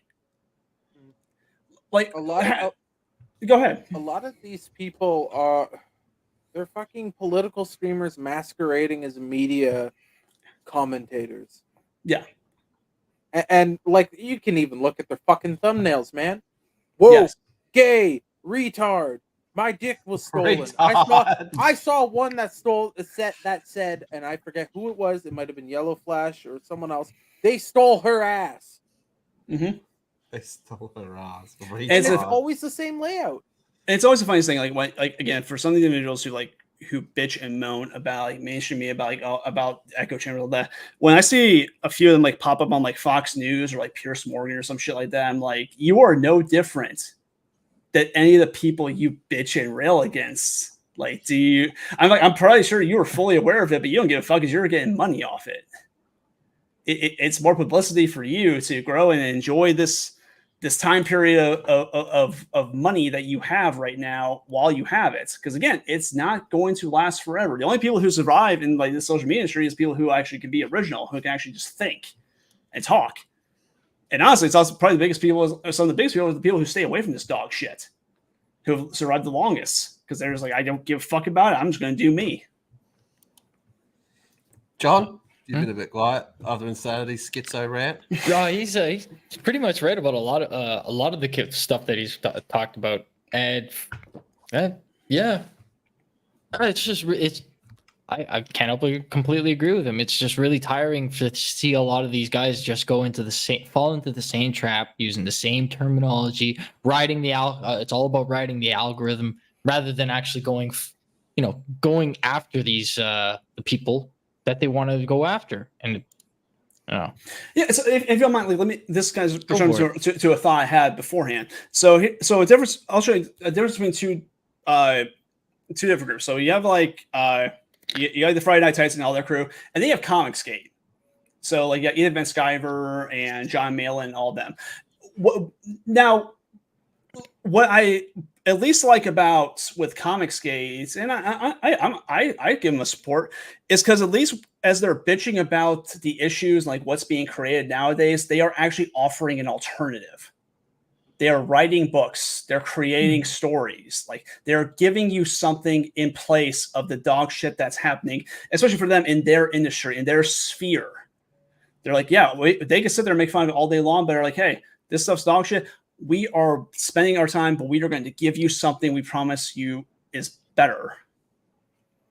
And at least I appreciate them for that. And that's where I'm like, okay. Well, on the other side, I'm like, well, what do you offer me other than like having a circle jerk every week and like posting videos? What are you giving me in as a form of alternative to this, to the stuff that you rail against? At least in this group, I can go purchase something, like home I can read and I can just enjoy. Versus where I'm sure every time I click or like look at your video, all I'm doing is giving you money. What in truth are you giving me in return except something that half a dozen other people have already said that I could go get anywhere at this point? Yeah. So what else? Yep. So I saw a comment. We're definitely not going to get around to the Fallout stuff, are we? We're not going to have time. Well, the Rolando thing where he said, "Oh no, they do talk about things that they like." I would say I don't want to speak for you, Mr. Insanity, but from what I've seen, a lot of the times it's they only like things if it spites their ideological enemies. So the Harry Potter, the Hogwarts legacy, that's when they talk about. They like it when it's not woke. They don't care about other things. Blabs gets a fucking pass because she's a diehard Harry Potter fan. When she streams and likes Hogwarts Legacy, that makes sense to me. She actually has passion about that. But I just get there's this nagging feeling on me that when they big up something, well, they say it themselves, they love it because it's not woke. And it's not because they actually have a passion or love for what they're seeing or playing. Yes, that's it. That's it. They give it love, they give it attention, they give it promotion on a skew. They give it because it's something that's intentionally meant to be against this particular grain that they are bitching and talking about.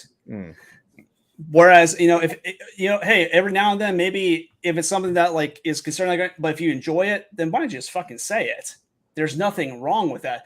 But them, it's like there's such a lie on that. It's like, no, they're here. I must promote only what's here.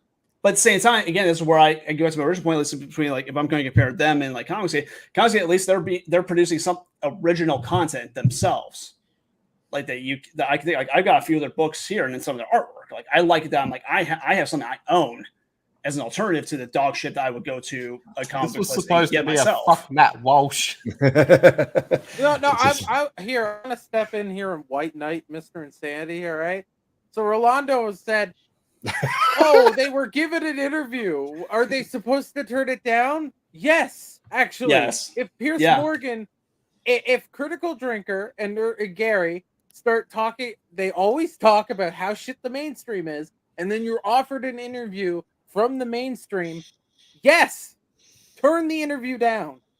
If that is one of your main pillars of your channel, and now you're going on an interview, why? Because you want all that attention. If you are so dead set against the mainstream media and everything it stands for, why would you go to a more mainstream person than Piers Morgan?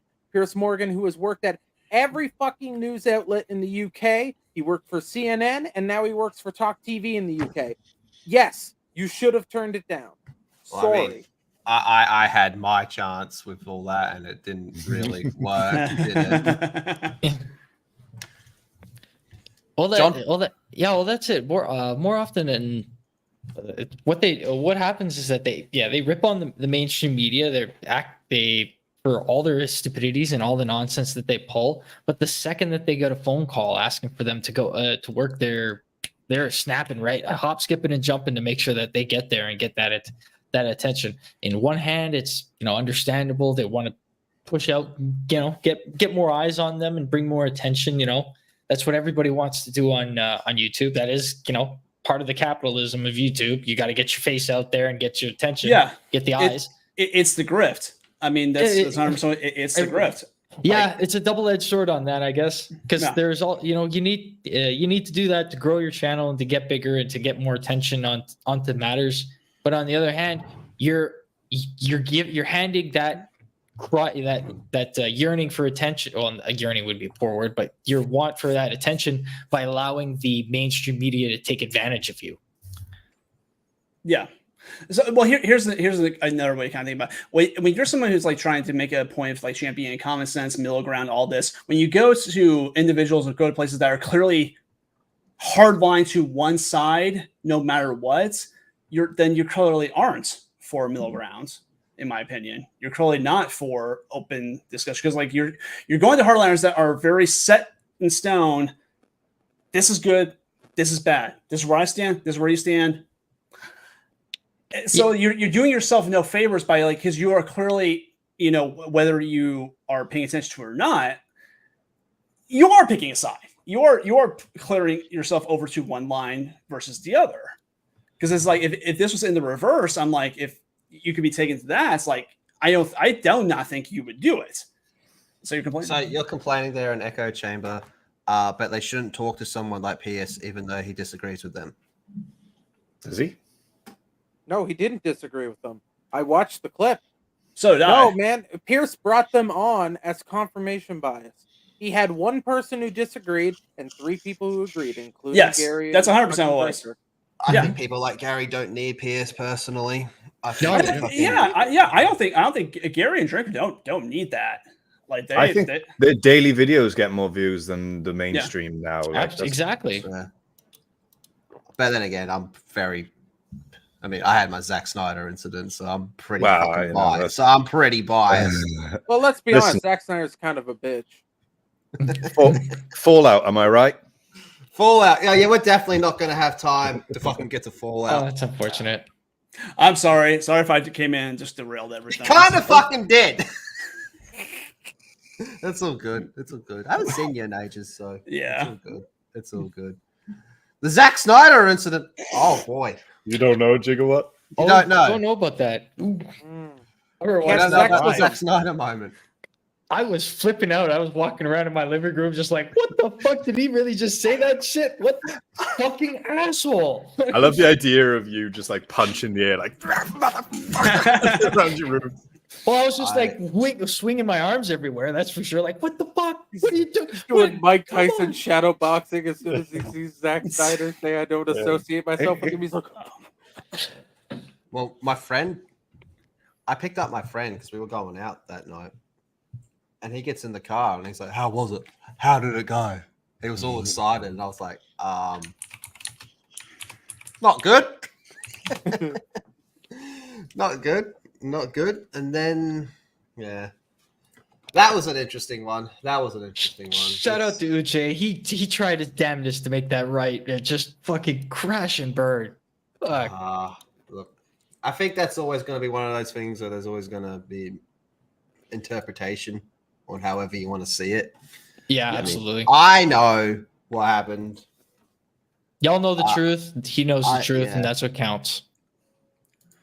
I know a bit more than I had a little bit more of what happened after, but that's neither here nor there. Talking a little bit of Fallout. Just a little bit. Yeah. Fuck fuck this clown. Let's get at least a little bit of Guy. fallout in here at the last minute. Kyle MacLachlan from Twin Peaks is in it. That's pretty fucking basic. Remember when? Hey, you guys remember when David Duchovny was in drag and fucking Twin Peaks, and there was a dancing midget talking backwards? I love Fallout. Oh, man. That camera angle change is going to get me every time. Can you give us a camera change while talking? Look, chat. Sometimes you just gotta hit them with a big change. Sometimes in life, things are difficult, and sometimes you just have to switch things up. That's why I invested in Vagisil. Subtle, but Vagisil so right. is the #1 odor repellent for your nasty vagina. Oh my god. Is that a Polo Patriot? Oh my god, how have you been? Wow. Do a handstand. Do a handstand. Oh man. Good to see you.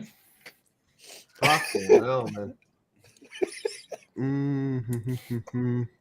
Yeah. I feel a little drunk. A little bit. A little bit. Yeah. Well, that was fun. No, I really should get going. No, come on, do a little bit, just a little bit of Fallout. Do a little bit of Fallout. Just do a little bit. We'll do a little Fallout. We can do Fallout or how streamers ruined gaming. Oh, Streamers ruining gaming. I think streamers ruined gaming. I just started streaming. It's a little depressing to hear. No, what the fuck, John? What did you do?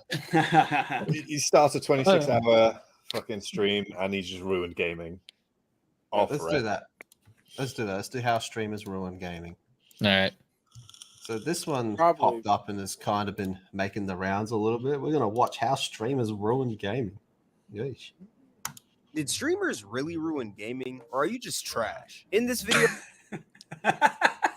I think for most of you it's both, honestly. Yeah. Like that start.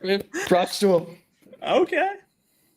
So I'm going to talk about gaming before streaming. Oops, sorry, I double clicked. Was popular and gaming after streaming became popular. And by the end of this actually, okay, one in the chat if you think streamers ruined gaming. video, you'll have an answer on if streaming really ruined gaming or not. Now, a few months ago, I was actually scrolling through Twitter and I saw this tweet right here that says dominating blue collar workers in BattleBit. If you don't know what BattleBit is, well, it's basically like Battlefield and Roblox, and this is pretty much the whole clip. Holy fuck, why are you sweating on this? Yeah, pretty much that guy is just straight up dominating people. Well, that's pretty much it. And I saw a quote tweet that said, esports ruined casual gaming. Now, I don't know about that. Are you going to say professional football ruined fucking going to the park and kicking the ball? Well, the I would title of this say video is the thing is there's professional football and then there's kicking a ball around the park. But you go to the park and every fucking game there's a fucking Ronaldo there.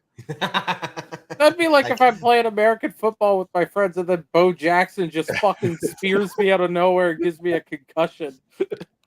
Yeah, I would say that this guy it wouldn't have ruined gaming. I'd say it more evolved gaming into it. Not that it's like all the better, but it evolved gaming into a totally different animal for a lot of people, for a lot of game companies, and a lot of developers, especially like for these particular. Like recently, we haven't.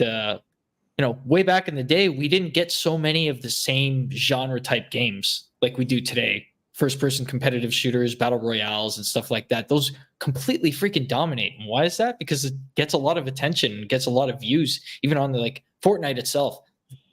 Fortnite's probably the example, man. Because Fortnite absolutely. was a really, as much as I trash Fortnite, that's in an interesting spot because when that game first came out, people didn't really know what they were doing. And then, people just got fucking crazy cracked and were just building entire towers. Yep. That's where, and you could call it a skill gap, but that's where it became, what the fuck? Yeah, crazy. But, from my point, it's just, it's hard to go for like a, this A-B dynamic, it's like, I don't know if you guys remember watching Donnie Darko, love, hate. It's this whole binary attitude towards things. It just doesn't quite fit the complicated stuff that really is within gaming. and for streamers in particular, especially. I'd like to do a video essay on why Fortnite is trash. Here you go. I'll do the recording for you right now. All right, you ready? Here's your audio. Fortnite is trash and it's for homosexuals and trannies. There you go. There you go. Throw in some crazy edits there. Is like something along the lines of how streamers ruin gaming, but I'm gonna put streamers and esports kind of in the same category. I say that because with streaming, you kind of got to either be good at a game or funny, and with esports, you got to be good at a game. So I'm gonna put them both together because they're pretty similar, if I do say so myself. But to really understand this, we got to go all the way back to 2018, the Fortnite boom. Look at that! Look at that! Look at that! Right there! There you right go. there! There Right there. freaking go. This My is the grandpappy went out to California. He started mining fucking V-Bucks. Fortnite was this cringe cash grab that pretty much just preyed on little kids for money. It was a game that nobody truly knew. You don't see Matt Walsh talking about any of that shit, though, do you? Mm-hmm. Not a how to word. play, and everyone had fun with it. I mean, back in 2018, every single human being was talking about Fortnite. I mean, back then you had Fortnite meme pages. Every single human being was posting their wins. People were doing emotes IRL. Fortnite move! Oh, do it again, do it again, do it again. Fortnite move, bitch! I mean, that's how we got the infamous ninja clip. That is still one of the most painful things to ever watch, man. I love it. It's my favorite video. It's fucking painful to watch. I will say Fortnite ruined dancing.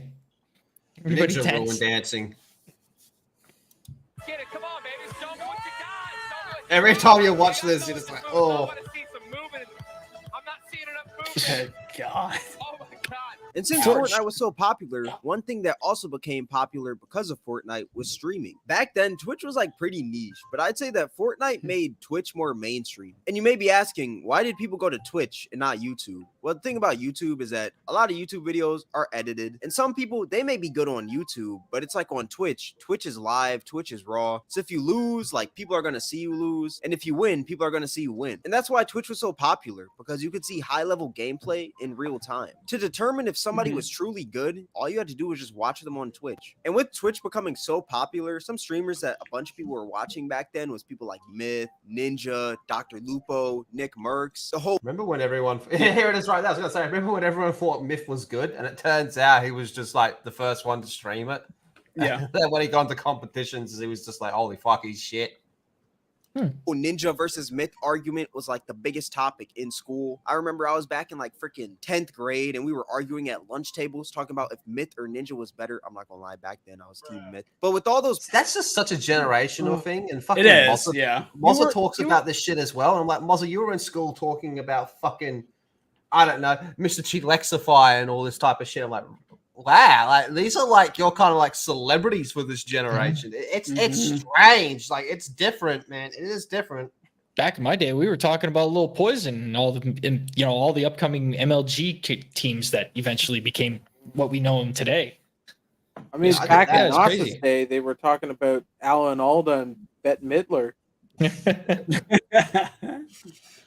Popular streamers and pro players being in the limelight, that made more people want to be a pro player / streamer. I mean, did y'all see how some of these Fortnite teams were getting down? Bro, I'm telling you, if I had to crank a few 90s to be a freaking Fortnite pro back then, I probably would. And that's exactly where I learned about Ninja during his Halo Reach days. Yeah, I learned about Ninja through Halo. He was fucking cracked.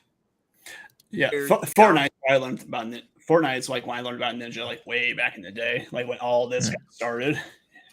Fall of gaming happened. Everyone started focusing on the money you could make from gaming rather than the fun from gaming. Fortnite used to be this game where you try to win by doing these creative strats like building a sky base, building a huge metal base, or maybe even camping in a bush. But then it turned into this... People turned up to suits at our school when PewDiePie got married. Jesus fucking Christ. Jeez Louise. Well, to be fair, he was in the special needs class. Like, what did you expect? That wasn't a suit, Mozza. That was a fucking restraining jacket.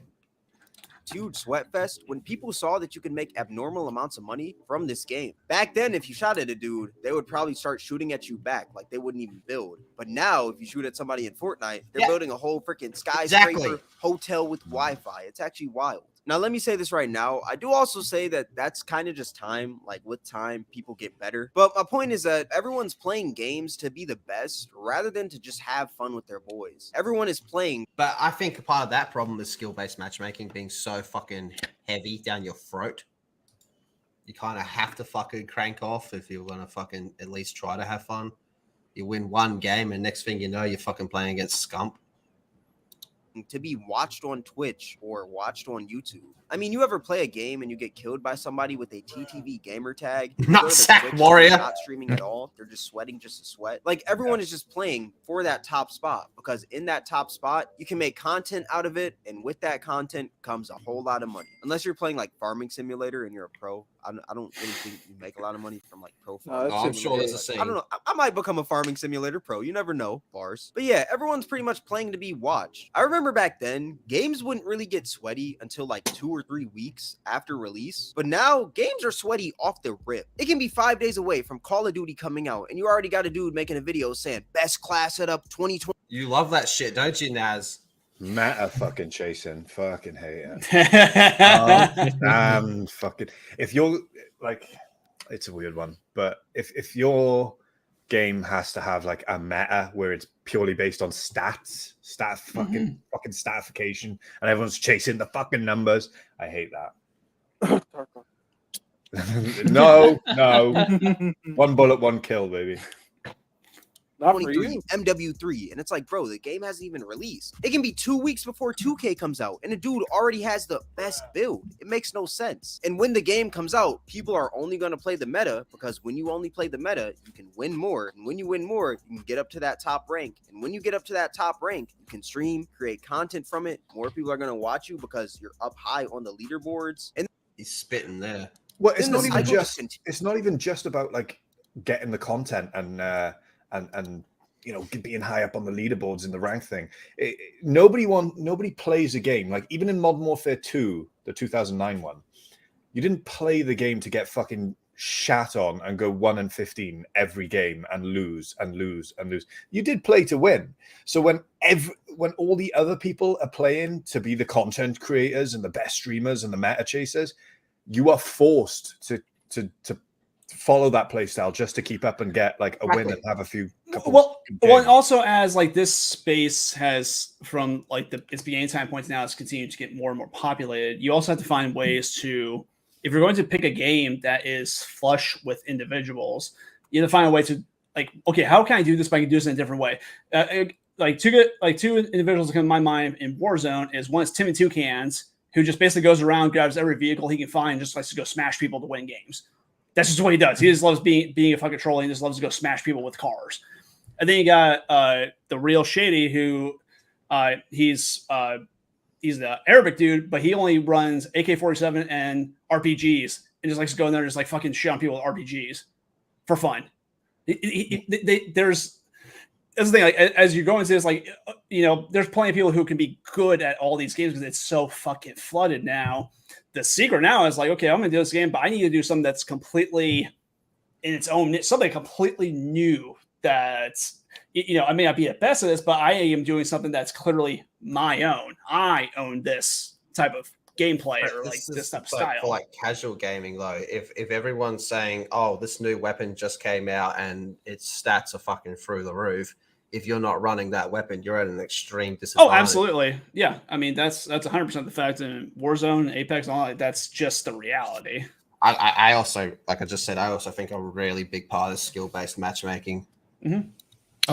Continues and continues. And now everyone's just playing the same because everyone's just trying to be the best to be able to stream it / be watched. Back then, you would play games for the fun because there was really no money involved. But now it's like every single human being is trying to become the top streamer. And it's like, bro, like, where's the fun in that? Back then, gaming tournaments were giving out speckles. I'm telling you, if you won a gaming tournament for like freaking Mortal Kombat or Halo or something like that, my boy Walsh was fucking losing his lungs over $20, causing fucking hundreds of dollars of damage in that place. Probably going to get 50 cents in a big match. But now, if you win a freaking, he had a career earnings of $15 fucking. Yeah, and he would cause $20 of damage, punching all the fucking walls on the way out. But there's way more money in streaming now than there is being like a competitive player. Fortnite tournament, or you just win a freaking Call of Duty tournament, dog, you're honestly set. You can buy your mom a freaking mansion. People are getting millions from tournaments. I mean, look at Booga, bro. Didn't he won like 3 million, I'm pretty sure, off of Fortnite? That is wild. That is insane money. Another thing about gaming after streaming is that games that aren't even sweaty are becoming sweaty. For example, Fall Guys. I remember back in 2020, every single human being was playing Fall Guys during quarantine. Did you know Fall Guys has like kind of like its own like World Cup where it's based on countries? No. Yeah. It's in the MLG circuit? Oh my goodness. I don't think it's in the circuit. I think it's its own thing where you have like Spain versus fucking Portugal. And then the winner of that will fucking play against the winner of France and fucking New Zealand. And with everybody playing Fall Guys, TikTok got a hold of that. And I remember scrolling through TikTok one day, and I saw this one dude making videos of the best strats on certain maps on Fall Guys. And I just thought to myself, what do you gain from being a sweat in Fall Guys? What do you gain? Like, I understand you're trying to show people how to win and stuff, but I feel like the reason why Fall Guys was so fun was because nobody was making strats or anything. People were just hopping in, having fun, just playing like headless chickens, you know? I feel like games die out quicker when you're making all these strats and stuff on how to win, when it's not even like, obviously, yes, the goal in Fall Guys is to win, but I feel like the whole point of that game is to enjoy the journey, like the fun with friends, the freaking hurdles you're going over, that one dude griefing you on the map. Like, when you're only focused on trying to get crowns in that game, the game becomes less fun because you're just focused on the destination rather than the journey. Imagine coming home from a long day of school or work and you're getting sweated on in Fall Guys. Imagine you're over there just trying to chill, you know, you're on this little cutesy game that's like Wipeout, and out of nowhere, TTV Try Hard for Life literally just claps you every single map. And it's like, dude, you can't even have fun anymore. And since everyone's tryharding, games are now catering to the bad players. This is skill-based matchmaking. Yep. Thing that games have been implementing is this thing called skill-based matchmaking. If you don't know what it is, well, I'll basically explain. Think of a lobby where all the top players from a bunch of different games all get into a lobby with each other and go head-to-head. Basically ranked play, but with no bonus rewards or anything. You just kind of get into a lobby with the best players without getting any specific reward in casual play. And the thing about skill-based matchmaking is that it's unfair because the good players are being punished for being good at the game. And it gets to this point where it's like winning feels like a chore rather than actual fun. Because back then, if you truly wanted to sweat, you would go into like a ranked game mode or something. But now, if you're a tryhard, you're going to play every single other tryhard 24/7 just because you're good at the game. Back then, games like Call of Duty, what they would do, you would join a lobby, and if you wanted to leave that lobby, you would just leave it, and if you wanted to stay after the game, you would stay. But now, after a game is finished, they just transport you to a whole different lobby with everyone else who also reset the fucking skill base. How old is this video? Because that's not the case right now with lobbies. Okay. 5 months. Oh, that's kind of what it does still, yeah. No, not in multiplayer. In COD it doesn't. Really? COD multiplayer. For most part, it keeps you in the first same time lobby. since like 2018 that they've. No, because I get in lobbies in multiplayer in MW3, and it for most part it keeps the same people for each round unless they choose to opt out and leave. It doesn't disband us and like bring everyone back together. They brought back that old feature.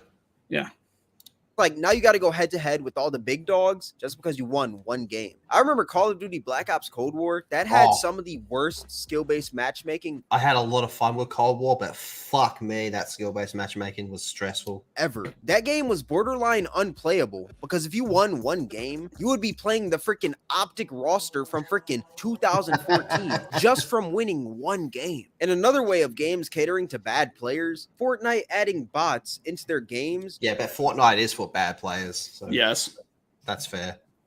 Just so you can feel better about yourself. Let's be real. It is 2023. Nobody is a default anymore in Fortnite. I mean, back then, yes, there were people who were bad at the game, but nobody is so bad that they're literally running into a wall 24/7 in Fortnite. So now it's like there's no middle ground between the good and the bad players. It's like, if you're good, you're being punished, and if you're bad, you're being rewarded. There's actually this tweet by FaZe Sway that says, "The downfall of video games started when kids complained about people being good at the game. I remember when I was a kid and saw a Master Prestige in COD, I didn't tell him to take a shower or go outside. I sent that MF a friend request. And that's facts. Instead of actually putting in the work to be good, a lot of people just sit there and complain, and now games are kind of catering to them. But one game that I say that kind of bridged the middle ground between the really good players and the really bad players is... What's he gonna say? Probably. Well, your mic's probably- crazy. Oh fuck! All right, hold on a second. Talking about a recent game. I mean, it has to be if it's within 5 Gotta be. months. Yeah. Oh, you know, probably. I don't know. I couldn't say this is this competitive side of gaming is not exactly my forte. The finals. The Season finals. Could be the finals. It's something along. I think it's That's like the final. Yeah, the final is something along those lines. Street Fighter 6. Huh. One thing that Street Fighter 6 Basically, did, they added something called modern controls and classic controls. Classic controls, basically you have to do more to push out a combo. And if you do that successfully, then that combo does more damage. But if you play modern controls, you only hit square or something and it'll do a full combo. And those combos do less damage. So it kind of bridges the gap between good and bad players. But that's a whole fighting game. How can this be fixed in like games that are like FPS or something like that? In Tone down skill-based matchmaking. Step 1. Tone it way the fuck down. my honest opinion, I say that FPS games should just go back to like the regular lobbies, you know? Back then, you could join a lobby, scope out the lobby, see who's like the freaking best players and stuff. If they were a little too good for your level, you could leave if you wanted to. Like, I don't think that you should be transported into the freaking universe of the top 12 Call of Duty masters after you win one game. I feel like there should always be that option to stay if you want to stay or leave if you want to leave. There was nothing wrong with those lobbies back then. It's just like games just wanted to cater to the bad players, you know? So it's honestly just like gaming is just honestly a huge sweat fest. And that rounds back to like the ultimate question of this video. Did streamers really ruin gaming? In my honest opinion, yes or no? He's going to say no.